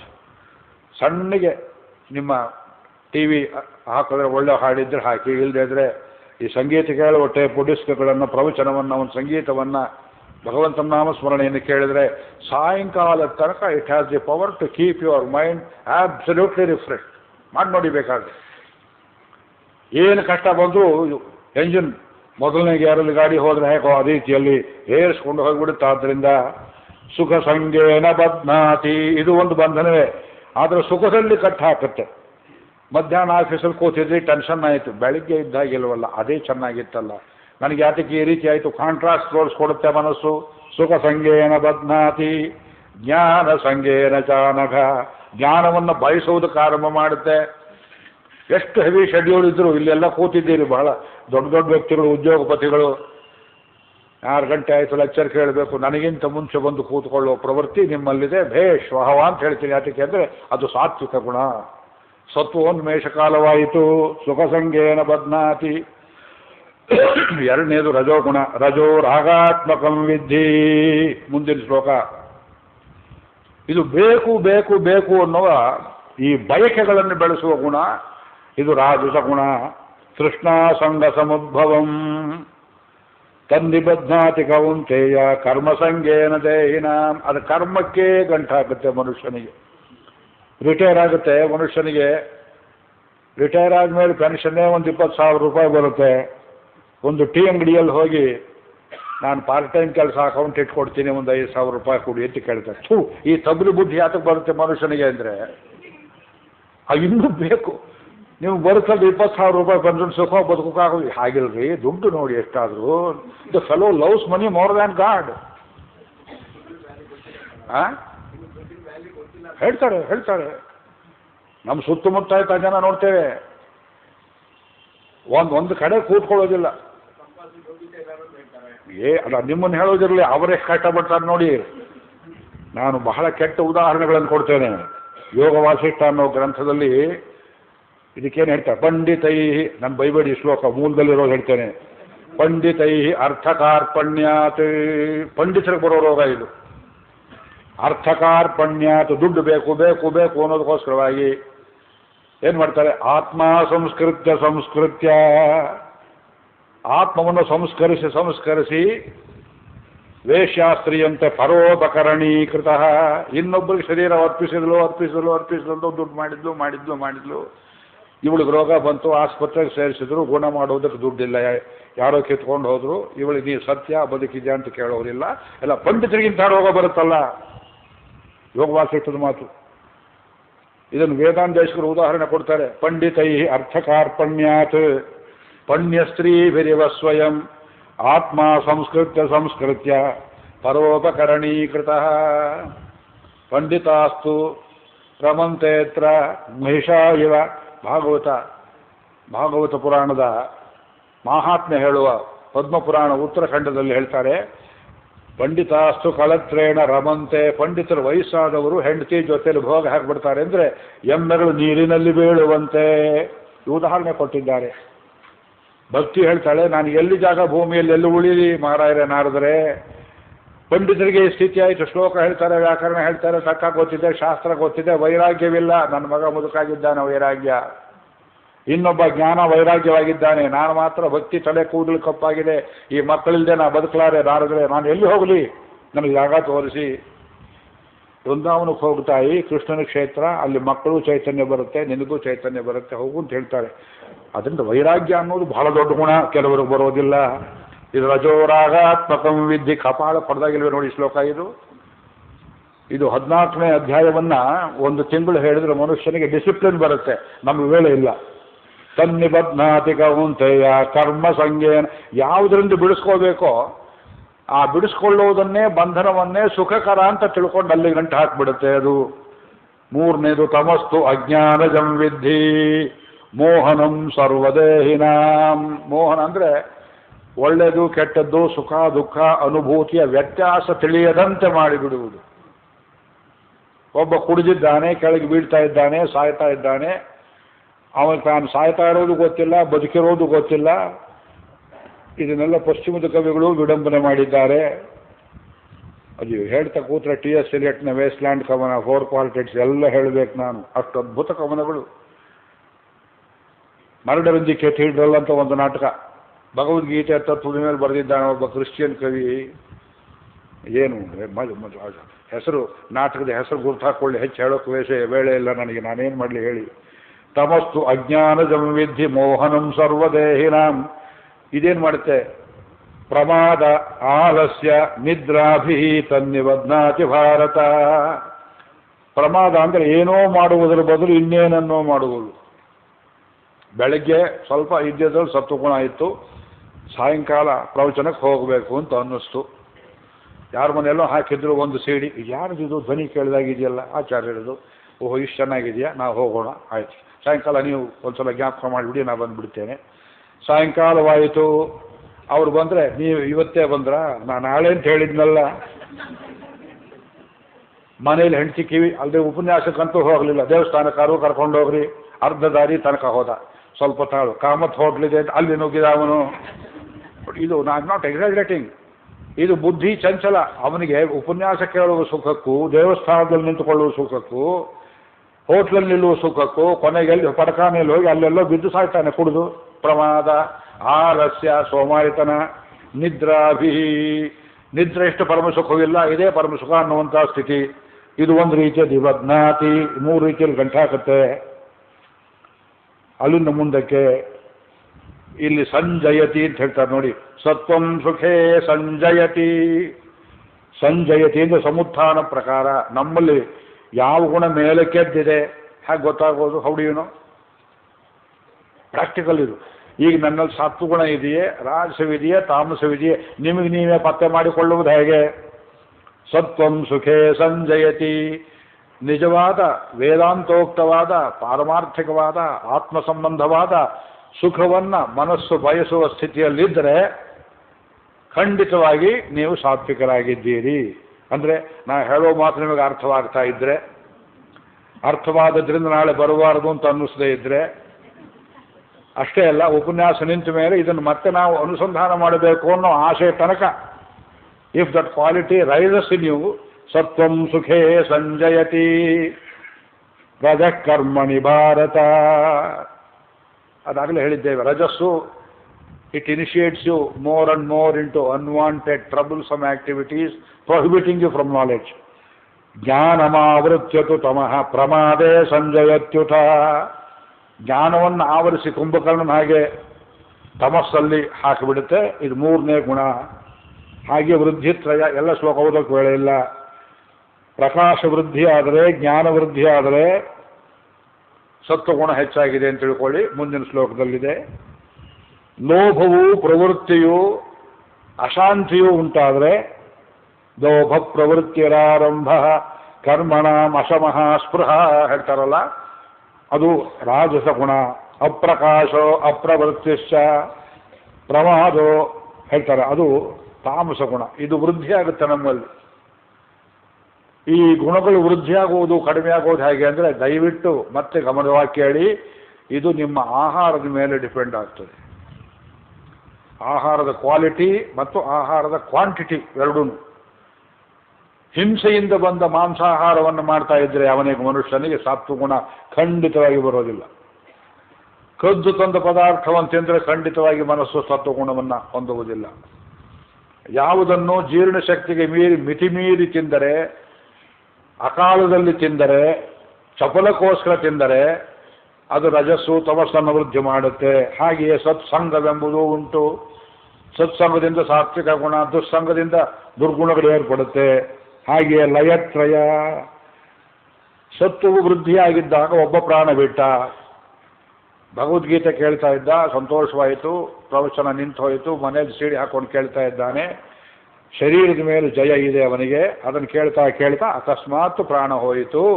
ತದಾ ಉತ್ತಮ ವಿಧಾಂ ಲೋಕಾನ್, ಉತ್ತಮ ಲೋಕಗಳು ಹೋಗ್ತಾನೆ. ರಜೋವೃದ್ಧಿಯಿಂದ ಕರ್ಮ ಸಂಗಿಷು ಜಾಯತೆ, ಕಟುಕನ ಮನೆಯಲ್ಲಿ ಹುಟ್ಟಬಹುದು. ಹಾಗೆಯೇ 3ನೇದು ಲೋಭವೃದ್ಧಿಯಿಂದ ಮೂಢಯೋ ನಿಷುಜಾಯತೆ, ಪ್ರಾಣಿ ಪಶು ಪಕ್ಷಿಗಳಲ್ಲಿ ಹುಟ್ಟಬಹುದು. ತಮೋ ಗುಣದಲ್ಲಿ ಸತ್ತರೆ ಪ್ರಾಣಿ ಪಶು ಪಕ್ಷಿಗಳಾಗಿಯೂ, ರಜೋಗುಣ ವೃದ್ಧಿ ಆದರೆ ನಿರರ್ಥಕ ವ್ಯಾಪಾರಗಳಲ್ಲಿ ಇರುವಂತಹ ಜನ್ಮಗಳಲ್ಲಿಯೂ, ಸತ್ವಗುಣ ವೃದ್ಧಿ ಇದ್ದಾಗ ಪ್ರಾಣ ಬಿಟ್ಟರೆ ಉತ್ತಮ ಲೋಕಗಳಲ್ಲಿಯೂ ನಾವು ಹೋಗಿ ಸೇರ್ಕೊಳ್ತೇವೆ. ಆಮೇಲೆ ಕರ್ಮ ರೀತಿಗಳು ಹೇಗೆ? ಸುಕೃತಂ, ದುಷ್ಕೃತಂ, ಇನ್ನೊಂದು ಅಜ್ಞಾನಂ. ಇದು 3 ಫಲ. ಸಾತ್ವಿಕವಾಗಿರುವಾಗ ಮನಸ್ಸು ಒಂದು ಒಳ್ಳೆಯ ಕೆಲಸವನ್ನು ಮಾಡಿದರೆ ಸುಕೃತ, ಪುಣ್ಯ ಅಂತ ಹೇಳ್ತೇವೆ. ಮನಸ್ಸು ರಾಜಸ ಭಾವನೆಯಲ್ಲಿರುವಾಗ ಮಾಡಿದರೆ ಅದರಿಂದ ಅಜ್ಞಾನ ಉಂಟಾಗುತ್ತೆ, ದುಷ್ಕೃತ್ಯ ಬರುತ್ತೆ. ಇಲ್ಲದ ದುಃಖವೇ ಉಂಟಾಗುತ್ತೆ. ಏನೋ ಒಂದು ಮಾಡ್ತಾನೆ, ಏನೋ ಒಂದು ಫಲ ಸಿಕ್ಕುತ್ತೆ. ದೇವರು ನನಗೆ ಯಾಕೆ ಒಳ್ಳೇದು ಕೊಡಲಿಲ್ಲ ಅಂತ ಕೇಳ್ತಾನೆ. ಇವನ ಪ್ರಕೃತಿ ಇವನು ತಿದ್ದುಕೊಳ್ಳದೆ. ಪರೀಕ್ಷೆಗೆ ಹೋಗ್ತಾನೆ, ಸರಿಯಾಗಿ ಬರೆಯೋದಿಲ್ಲ. ನಾನು ಚೆನ್ನಾಗೇ ಬರೆದಿದ್ದೆ, ಮಾರ್ಕ್ಸ್ ಬರಲಿಲ್ವಲ್ಲ ಅಂತ ಹೇಳ್ತಾನೆ. ತಂದೆ ತಾಯಿ ಚೆಕ್ ಮಾಡೋದಿಲ್ಲ. ಇವನು ಸರಿಯಾಗಿ ಮಾಡಿಲ್ಲ. ಯಾತಕ್ಕೆ ಮಾಡಿಲ್ಲ? ಮನಸ್ಸು ಕೋತಿ ಆಗಿದೆ. ಒಬ್ಬರ ಮನಸ್ಸಿನಾಗ ಒಬ್ಬರು ಚಿಕ್ಕ ವಯಸ್ಸಿನ ಹುಡುಗರು ನೋಡಿ ಪರೀಕ್ಷೆ ಮನೆಯಲ್ಲಿ ಚೆನ್ನಾಗಿ ಹೇಳ್ತಾರೆ, ಅಲ್ಲಿ ಹೋದ್ರೆ ಏನೋ ಆಗುತ್ತೆ. Psychologically you must handle children extremely carefully. ಹುಡುಗರನ್ನು ತುಂಬ ಚೆನ್ನಾಗಿ ನೋಡ್ಕೊಳ್ಬೇಕು, ಅವರಿಗೆ ಸಾತ್ವಿಕ ಗುಣವೃದ್ಧಿಯಾಗುವಂಥ ಮನಸ್ಸಲ್ಲಿ ಕಂಡೀಷನ್ ಮಾಡಬೇಕು. ದಯವಿಟ್ಟು ಟಿ ವಿ ಸೆಟ್ಗಳನ್ನು ಎತ್ತಿ ಬೀಸಿಗೆ ಎಸೆಬಿಡಬೇಕು. ಅದು ಕೊಲೆಗಿದೆ, ಮರ್ಡರ್ ಮಾಡುವುದು, ಹಾದ್ರಾಗಿದ್ರ ಈ ರೇಪ್ ಸೀನ್ ಇಂಥದ್ದೆಲ್ಲ ಪಿಕ್ಚರ್ ಹಾಕೋತಾ ಕೂತ್ರೆ ಹುಡುಗರಿಗೆ ಈ ಕಾರ್ಟೂನ್ ಅಂತ ಒಂದು ಮಾಡ್ತಾರೆ. ಅದು ಸುಮ್ಮನೆ ಟೈಮ್ ವೇಸ್ಟ್ ಹೊರತು ಅದರಿಂದ ಮನುಷ್ಯನಿಗೆ ಅದರಲ್ಲಿ ಏನೇನು ಕೆಟ್ಟ ಗುಣಗಳು ಬರ್ತವೆ ನಮಗೆ ಗೊತ್ತಿಲ್ಲ. ಒಂದು ಸತ್ಸಂಗದ ಬದಲು ಒಂದು ಟಿ ವಿ ಮನೆಯಲ್ಲಿದ್ದರೆ ಇಡೀ ಕುಲಕೋಟಿಯೇ ಹಾಳಾಗಿ ಬಿಡುತ್ತೆ. ಯಾಕೆಂದರೆ ಅವರು ದುಡ್ಡಿಗೋಸ್ಕರ ಮಾಡ್ತಾರೆ. ನಿಮಗೆ ಉದ್ಧಾರ T V as a principle ನಾ ತಪ್ಪು ಅಂತ ಹೇಳ್ತಿಲ್ಲ. ಅದು ಒಳ್ಳೆಯ ಗುಣಗಳನ್ನು ಬೆಳೆಸುವಂತಹ ಕಾರ್ಯಕ್ರಮಗಳನ್ನು ಮಾಡಿದರೆ ಅವ್ರಿಗೆ ದುಡ್ಡು ಬರೋದಿಲ್ಲ. ಅವರು ಬೇಕಂತ ಕೆಟ್ಟದ್ದನ್ನೇ ಮಾಡಿ ತೋರಿಸ್ತಾರೆ. ಆದ್ದರಿಂದ ಇದು ಕರ್ಮತ್ರಯ, ಫಲತ್ರಯ. ಸತ್ವಾ ಸಂಜಾಯತೆ ಜ್ಞಾನಂ ರಜಸೋ ಲೋಭಯೇವಚ. ಮುಂದೆ ಹೇಳ್ತಾರೆ, ಸತ್ವಗುಣ ಇದ್ದಾಗ ಮನುಷ್ಯನಿಗೆ ಜ್ಞಾನ ಬರ್ತದೆ. ರಜಸ್ಸಿನಿಂದ ಲೋಭವೇ, ದುಡ್ಡು, ಆಸ್ತಿ ಪಾಸ್ತಿ ಕಾಸಿ. ತಮೋ ಗುಣದಿಂದ ಪ್ರಮಾದ ಮೋಹಗಳು ಉಂಟಾಗುತ್ತೆ. ಅದೇ ರೀತಿಯಲ್ಲಿ ಲೋಕಪ್ರಾಪ್ತಿಗಳು ಹೇಗೆ? ಊರ್ಧ್ವಂ ಗಚ್ಚಂತಿ ಸತ್ವಸ್ಥಾಃ. ನಿತ್ಯ ನಾನು ಮನೆಗೆ ವಾಪಸ್ ಹೋದ ಮೇಲೆ ಲಿಫ್ಟ್ ಅಂತ ಒಂದು ಪದಾರ್ಥದಲ್ಲಿ ಹಾಕ್ತಾರೆ. ಲಿಫ್ಟಲ್ಲಿ ಕೂರಿಸಿ ಮೇಲೆ ಹೋಗುವ ಊರ್ಧ್ವಂ ಗಚ್ಚಂತಿ ಸತ್ವಸ್ಥಾಃ. 4ನೇ ಮಾಡಿ ಅಲ್ಲಿಂದ ಇಳಿದು ಬರುವಾಗ ಅದೋ ಗಚ್ಚಂತಿ ತಾಮಸಾಃ, ಕೆಳಗೆ ಇಳಿದು ಬರುವುದು. ತುಂಬ ಸಮಾವೇಶ ಹೇಳಿದ ಮಾತಿದು. ಅದು ಮಧ್ಯದಲ್ಲಿ ಸಿಕ್ಕಾಕೊಂಡ್ಬಿಟ್ರೆ ಆ ಕಡೆ ಈ ಕಡೆ ಇಲ್ಲ, ಅದು ತಮಸ್ಸಿದ್ದ ಹಾಗೆ ಅದು. ಆದ್ದರಿಂದ ಊರ್ಧ್ವಗತಿ, ಸಂಸಾರಗತಿ, ಅಧೋಲೋಕಗತಿ ಇದು ಗುಣಗಳಿಂದಲೇ ಬರುವುದು. ಮೋಕ್ಷ ಪ್ರಕಾರ ಹೇಗೆ? ಯದಾ ಗುಣೇಶು ಕರ್ತೃತಾಂ ಪಶ್ಯತಿ ತದಾತ್ಮಾನಮಗ್ದು ಪ್ರತ್ಯಕ್ಷಯತಿ. ಗುಣಗಳು ಮಾಡಿಸ್ತಾ ಇದೆ, ಇದು ನನಗೆ ಸಂಬಂಧ ಇಲ್ಲ, ಹತೋಟಿಲಿಟ್ಕೋಬೇಕು ಅಂತ ಕರ್ತೃತ್ವವನ್ನು ಗುಣದಲ್ಲಿ, ತ್ರಿಗುಣದಲ್ಲಿ ಆರೋಪಣೆ ಮಾಡಿ ಮನುಷ್ಯ ನಿರ್ಲೇಪವಾಗಿರುವುದನ್ನು ಕಲಿತರೆ ಖಂಡಿತವಾಗಿ ಜರಾಮರಣ ದುಃಖಗಳನ್ನು ಬಿಟ್ಟು ಅವನು ಪರಮಾತ್ಮನನ್ನು ಹೊಂದುತ್ತಾನೆ. ಭಗವಂತಮಪಿ ಸಮಾಶ್ರಯತಿ. ಅದೇ ತ್ರಿಗುಣಾತೀತ ಅನ್ನುವುದು. ಪ್ರಕಾಶ, ಪ್ರವೃತ್ತಿ, ಮೋಹ ಇವುಗಳನ್ನು ಗೆಲ್ಲುವುದು ಹೇಗೆ? ನ ದ್ವೇಷ್ಟಿ ನ ಕಾಂಕ್ಷತಿ ಉದಾಸೀನೋ ಭೂತ್ವ ಗುಣೈಹಿ ನ ವಿಚಾಲ್ಯತೆ. ಅದನ್ನೇ ಕೊನೆಯಲ್ಲಿ ಭಗವಂತ ಇದೇ ಅಧ್ಯಾಯದ 14ರಲ್ಲಿ ಕೊನೆಯಲ್ಲಿ ಮತ್ತೆ ಹೇಳ್ತಾನೆ, ನನ್ನನ್ನು ನೆನೆಸಿಕೋ ನೀನು. ನನ್ನನ್ನು ನೆನೆಸುವ ರೀತಿಯಲ್ಲಿ ಗುಣತ್ರಯಗಳನ್ನು ನೀನು ಗೆದ್ದು ಬಿಡ್ತೀಯೇ.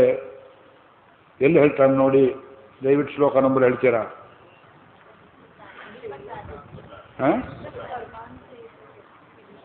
ಮಾಂಚಯೋ ವೆರಿ ಗುಡ್ ಮೇಡಮ್. ಮಾಂಚಯೋ ಅವ್ಯಭಿಚಾರೇಣ. ಒಂದು ಕಡೆಯಾದರೂ ಭಕ್ತಿ ಮರೆತಿದ್ದಾನೆ ನೋಡಿ ಕೃಷ್ಣ. ಅದು ಬೇಕಾದ ಯೋಗ ತಗೊಳ್ಳಿ, ಭಗವದ್ಗೀತೆಯಲ್ಲಿ ಭಕ್ತಿಗೆ ತಂದು ಸೇರಿಸ್ತಾನೆ.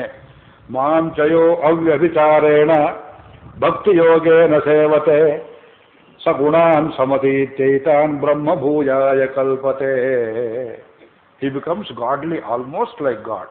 ಪರಮಾತ್ಮನಂತೆ ಶಾಂತನು, ತೃಪ್ತನು, ಶಾಂತಿ ಸಮೃದ್ಧಂ ಅಮೃತಂ ಉಪನಿಷತ್ತಲ್ಲಿ ಹೇಳ್ತಾವಲ್ಲ, ಆ ಗುಣ ಬರಬೇಕಾದ್ರೆ ನಾವಾಗಿ ಮಾಡುವ ಪ್ರಯತ್ನ ಆಹಾರದಲ್ಲಿ, ವಿಹಾರದಲ್ಲಿ, ವಿಚಾರದಲ್ಲಿ ಸದ್ವಿವೇಕಾದಿಗಳು. ಮನಸ್ಸಿಗೆ, ಆತ್ಮಕ್ಕೆ ಕೊಡಬೇಕಾದ್ದು ಭಗವಂತನ ಸರ್ವದಾ ಸ್ಮರಣೆ. ಅದನ್ನು ಮಾಡ್ತಾ ಇದ್ದರೆ ಬ್ರಹ್ಮಣೋ ಹಿ ಪ್ರತಿಷ್ಠಾಹಂ ಅಮೃತಸ್ಯ ಅವ್ಯಯಸ್ಯ ಚ ಶಾಶ್ವತಸ್ಯ ಚ ಧರ್ಮಸ್ಯ ಸುಖಸ್ಯ ಐಕಾಂತಿಕಸ್ಯ ಚ. ಇನ್ನೊಂದು ಅಧ್ಯಾಯವನ್ನು ಗೆದ್ದಿದ್ದೇವೆ. ಈಗ ಇದಕ್ಕೆ ಸಂಬಂಧಪಟ್ಟ ಹಾಗೆ 17ನೇ ಹೇಳಿಬಿಡ್ತೇನೆ ಇಲ್ಲಿಯೇ. ನಾನು ಇವತ್ತೆಷ್ಟು ಸ್ಪೀಡಾಗಿ ಹೇಳ್ತಿದ್ದೀನಿ ನೋಡಿ, ನಿಮಗೂ ತಿಳಿಯುತ್ತಾ ಇದೆ. You will say I am a good teacher therefore. 17ನೇ ಅಧ್ಯಾಯ ಕಥೆಗೆ ಹೋದ್ರಿಂದ ಸ್ವಲ್ಪ 15 ದೊಡ್ಡದಾಗಿ ಹೇಳಬೇಕಾಗತ್ತೆ. 17ರಲ್ಲಿ ಏನು ಹೇಳ್ತಾನೆ? ಶ್ರದ್ಧಾತ್ರಯ. ಇದು ವಿಚಿತ್ರ. ಭಾರತೀಯರು ಮಾತ್ರ ಇದನ್ನು ಹೇಳ್ತೇವೆ, ಉಳಿದ ಮತಗಳಲ್ಲಿ ಇದನ್ನು ಹೇಳೋದಿಲ್ಲ. ಶ್ರದ್ಧೆ ಎಂದರೆ ಏನು? ಅವತ್ತು ಹೇಳಿದೆ evolving consciousness.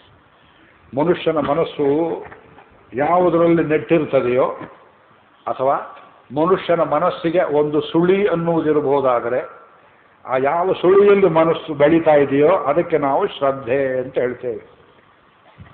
Stuff of which mind is made, creative consciousness ಅರವಿಂದರು ಬೇರೆ ಬೇರೆ ಭಾಷೆಯಲ್ಲಿ ಕರೀತಾರೆ.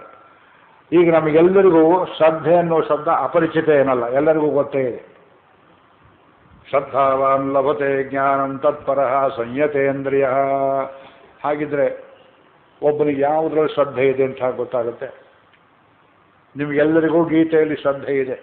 ಎಲ್ಲ 21 ದಿವಸ ಬಂದು ಕೂತಿದ್ದೀರಿ, ಅಗ್ರ ಪಂಕ್ತಿಯಲ್ಲಿ ಕೂತಿದ್ದವ್ರು ಎಷ್ಟು ಕಷ್ಟಪಟ್ಟಿದ್ದೀರಿ ನಾನು ನೋಡಿದ್ದೇನೆ. ಆ ರೀತಿ ಕೂತ್ರೆ ಗೊತ್ತಾಗುತ್ತೆ. ನಾನು ಮಾತ್ರ ಸುಖವಾಗಿ ಕೂತಿದ್ದೇನೆ. ನಿಮಗೆಲ್ಲರಿಗೂ ದುಃಖಾಸನಗಳು, ನನಗೊಬ್ಬನಿಗೆ ಸುಖಾಸನ. ಕಾಲಿನ ನೋವಿದೆ, ತೊಂದರೆ ಇದೆ, ಮನೆಯಿಂದ ಬಿಡಿಸ್ಕೊಂಡ್ಬರ್ಬೇಕು, ಬರೋದೊಂದು ಗಂಟೆ ಹೋಗೋದೊಂದು ಗಂಟೆ, ನಡುವೆ ಇಲ್ಲಿ 1.5 ಗಂಟೆ ಕಳೆಯೋದು. It will mean minimum 3 hours for you, I know, but I appreciate you have made it free and possible for you. ಯಾಕೆಂದರೆ ಇಲ್ಲಿ ಬಂದರೆ ನಮ್ಮ ಆತ್ಮ ವಿಕಾಸಕ್ಕೆ ಏನೋ ಒಂದು ದೊರೆಯುತ್ತೆ ಎನ್ನುವಂಥ ಶ್ರದ್ಧೆ ನಿಮ್ಮಲ್ಲಿ ಇದೆ. ಕೆಲವು ಕಡೆ ಹೋಗಿ ಕೂಡ್ತೇವೆ, ಸುಮ್ಮನೆ ಕೂತೆ ಅಪ್ಪ ಒಂದು ನೆಮ್ಮದಿ ಬರ್ತದೆ. ಅಯ್ಯೋ ನನಗೆ ಕೊಂದುಬಿಟ್ರಲ್ಲ. ಶರೀರ ಮರೆಯುವುದೇ ಒಂದು ದೊಡ್ಡ ಅಚೀವ್ಮೆಂಟು. ಇಲ್ಲಿ ಕೇಳುವುದರಿಂದ ಏನೂ ಬರಲಿಲ್ಲ ಅಂತ ನೀವು ವಿನಯದಿಂದ ಹೇಳಿದ್ರು ನಾವು ಒಪ್ಪೋದಿಲ್ಲ. ನಿಮಗೆ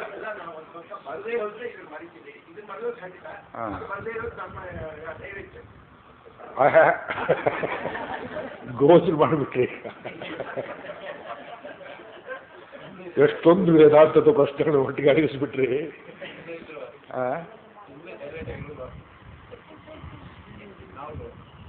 ನನಗಾಗೋದಿಲ್ವಲ್ಲ, ಅವರು ಮಾತಾಡಬೇಕಲ್ಲ. ನಾನು ಸೈಲೆಂಟ್ ಆಗಿದ್ದು ಮನಸ್ಸು ಬಿಡಬೇಕಲ್ಲ. ಸೈಲೆಂಟ್ ಆಗಿರೋದು ಸರಿ ಇರುವ ಮನಸ್ಸು. ಯೋಚನೆ ಮಾಡಿ. ಶರೀರ ಕೂತ್ಕೊಂಡ್ರೆ ಕೂತ್ಕೊಳ್ಳುತ್ತೆ, ಮನಸ್ಸು ಕೋತಿ ಹಾಗೆ ಆಡಿಸ್ದಾಗಿರುತ್ತೆ. ಅದು ಇಲ್ಲಿ ಬಂದರೂ ಸೈಲೆಂಟ್ ಆಗಿಲ್ಲದೆ ಇರ್ಬೋದು ಮನಸ್ಸು, ಮನೆಯಲ್ಲಿದ್ದರೂ ಸೈಲೆಂಟ್ ಆಗಿಲ್ಲದೆ ಇರ್ಬೋದು, ಇತರರಿಗೂ ಸೈಲೆಂಟ್ ಕೊಡದೇ ಇರ್ಬೋದು. ಆದ್ರಿಂದ ಈ ಶ್ರದ್ಧೆ ಅನ್ನೋದು ಬಹಳ ಮುಖ್ಯ ವಿಷಯ. ಇದಕ್ಕೊಂದು ಅಧ್ಯಾಯ ಇಟ್ಟಿದ್ದಾನೆ ಭಗವಂತ ನೋಡಿ. ಉಪನಿಷತ್ತಲ್ಲಿ ಎಲ್ಲಿಯೂ ಒಂದು ಕಡೆ ಗುಣತ್ರಯದ ವಿಮರ್ಶೆಯೋ ಶ್ರದ್ಧಾತ್ರಯದ ಪರಮರ್ಶೆಯೋ ಇಲ್ಲ. ಅದಕ್ಕೋಸ್ಕರವಾಗಿಯೇ ಭಗವದ್ಗೀತಾಸು ಉಪನಿಷತ್ಸು ಬ್ರಹ್ಮವಿದ್ಯಾಯಾಮ್ ಯೋಗಶಾಸ್ತ್ರೇ ಇದು ಒಂದು ಕಲ್ತ್ಕೊಂಡ್ಬಿಟ್ರೆ ಎಲ್ಲ ನಿಮಗೆ ತಿಳಿಯುತ್ತೆ ಅದು. ಆದ್ದರಿಂದ ಅರ್ಜುನ ಇಲ್ಲಿ ಪ್ರಶ್ನೆಯನ್ನು ಕೇಳ್ತಾನೆ, ಈ ಶ್ರದ್ಧೆ ಅಂದ್ರೆ ಏನು? ಆ ಶ್ರದ್ಧೆಗೆ ಭಗವಂತ ಕ್ರಮವಾಗಿ ಉತ್ತರ ಹೇಳ್ತಾ ಹೋಗ್ತಾನೆ. ಶಾಸ್ತ್ರ ವಿಧಿಯನ್ನು ಬಿಟ್ಟು ಒಬ್ಬ ಶ್ರದ್ಧೆಯಿಂದ ಕರ್ಮ ಮಾಡಿದರೆ ಏನು ಫಲ ಅಂತ ಇದೊಂದು ಬಾಂಬ್ಶೆಲ್. ಈ ಪ್ರಶ್ನೆ ಹೇಗೆ ತಯಾರು ಮಾಡಿದ್ನೋ, how he cooked up this question ದೇವರಿಗೆ ಗೊತ್ತು. ಈ ಪ್ರಶ್ನೆ ಕೇಳ್ಬೋದೆ ನೋಡಿ. ಯೇ ಶಾಸ್ತ್ರ ವಿಧಿ ಮುತ್ಸೃಜ್ಯ ಯಜಂತೆ ಶ್ರದ್ಧಯಾನ್ವಿತಾ. ಕೆಲವರಿಗೆ ಒಂದು ಹೋಮ ಮಾಡಬೇಕು ಅಂತ ಆಸೆ. ಆ ಹೋಮ ಮಾಡುವುದು ಹೇಗೆ? ಅದಕ್ಕೊಂದು ಪುರೋಹಿತರನ್ನು ಕರ್ಕೊಂಡ್ಬರ್ತಾನೆ. ಇವನ ಜವಾಬ್ದಾರಿ ತಪ್ಪಿಸ್ಕೊಂಡ. ಅವರು ಪುರೋಹಿತರು ಹೇಳಿದ್ರು, ಮೊದಲನೇ ದಿವಸ ಉಪವಾಸ ಇರಬೇಕು ನೀನು, ಇದಕ್ಕಿಂತಿಂತವರೇ ಬರಬೇಕು, ಹೋತ್ರಿ ಉದ್ಗಾತ್ರಿ ಅಧ್ವರ್ಯು ಪುರೋಹಿತರು ಹೀಗಿರಬೇಕು, ಸಮಿತಿಗಳೆಲ್ಲ ಹೀಗೆ ಇರಬೇಕು, ತುಪ್ಪ ಅನ್ನೋದು ಹೀಗಿರಬೇಕು, ಈ ಮೂಲಗಳಲ್ಲಿ ಇಂಥ ದ್ರವ್ಯ ಇಡಬೇಕು, ಉಪವಾಸ ಇದ್ದವರೇ ಕೂತ್ಕೋಬೇಕು, ಹೀಗೆ ಮಾಡಿದ್ರೆ ಇದು ಹೋಮ ಆಗುತ್ತೆ. ವಿಷ್ಣು ಸಹಸ್ರನಾಮ ಹೋಮ, ಸುದರ್ಶನ ಹೋಮ. ಇವನು ಹೇಳ್ದ, ಸ್ವಾಮಿ 10 ಲಕ್ಷ ರೂಪಾಯಿ ಖರ್ಚಾದರೂ ನಾನು ಖರ್ಚು ಮಾಡ್ತೀನಿ, ಜನರಿಗೆ ಬೇಕಾದಷ್ಟು ಊಟ ಹಾಕಿ, ನನಗೆ 5 ನಿಮಿಷದ ಮೇಲೆ ಕೂತ್ಕೊಳ್ಳೋಕ್ಕಾಗೋದಿಲ್ಲ, ಈ ಹೋಮ ಆಗಬೇಕು ನನಗೆ. ಗತಿಗೆಟ್ಟ ಪುರೋಹಿತರಿದ್ದಾರೆ ಊರಲ್ಲಿ. 5 ನಿಮಿಷದಲ್ಲಿ ಅವನಿಗೆ ಮಾಡಿಸಿ ಅದನ್ನು ನಾ ಮಾಡ್ಕೋತೀನಿ ಹೋಗಪ್ಪ ಅಂತ. ಅವನಿಗೆ ಏನೋ ಸಂಕಲ್ಪ ಮಾಡಿದಾಗ ಮಾಡಿ 5 ನಿಮಿಷದಲ್ಲಿ ಆಯ್ತು ಹೋಗುವಂತ ಆಶಾರ ಮಾಡಿ ಅವನು ಕೊಡೋ ರೂಪಾಯಿ ತಗೊಂಡು. ಇದರಿಂದ ಪುರೋಹಿತರಿಗೆ ಲಾಭವೇ, ಮಾಡಿದವನ ಲಾಭವೇ, ಯಾರಿಗೇನು ಲಾಭ ಅಂತ ಪ್ರಶ್ನೆ. ಪುರೋಹಿತರಿಗೆ ಇದು ಲಾಭ ಆಯಿತು, ಅವ್ರು ನರಕಕ್ಕೆ ಹೋಗ್ತಾರೆ, ಆಮೇಲೆ ಅದು ನೋಡೋದಿಲ್ಲ. ನಮ್ಮೂರಲ್ಲಿ ಒಬ್ಬ ಇದ್ದ ಪುರೋಹಿತ.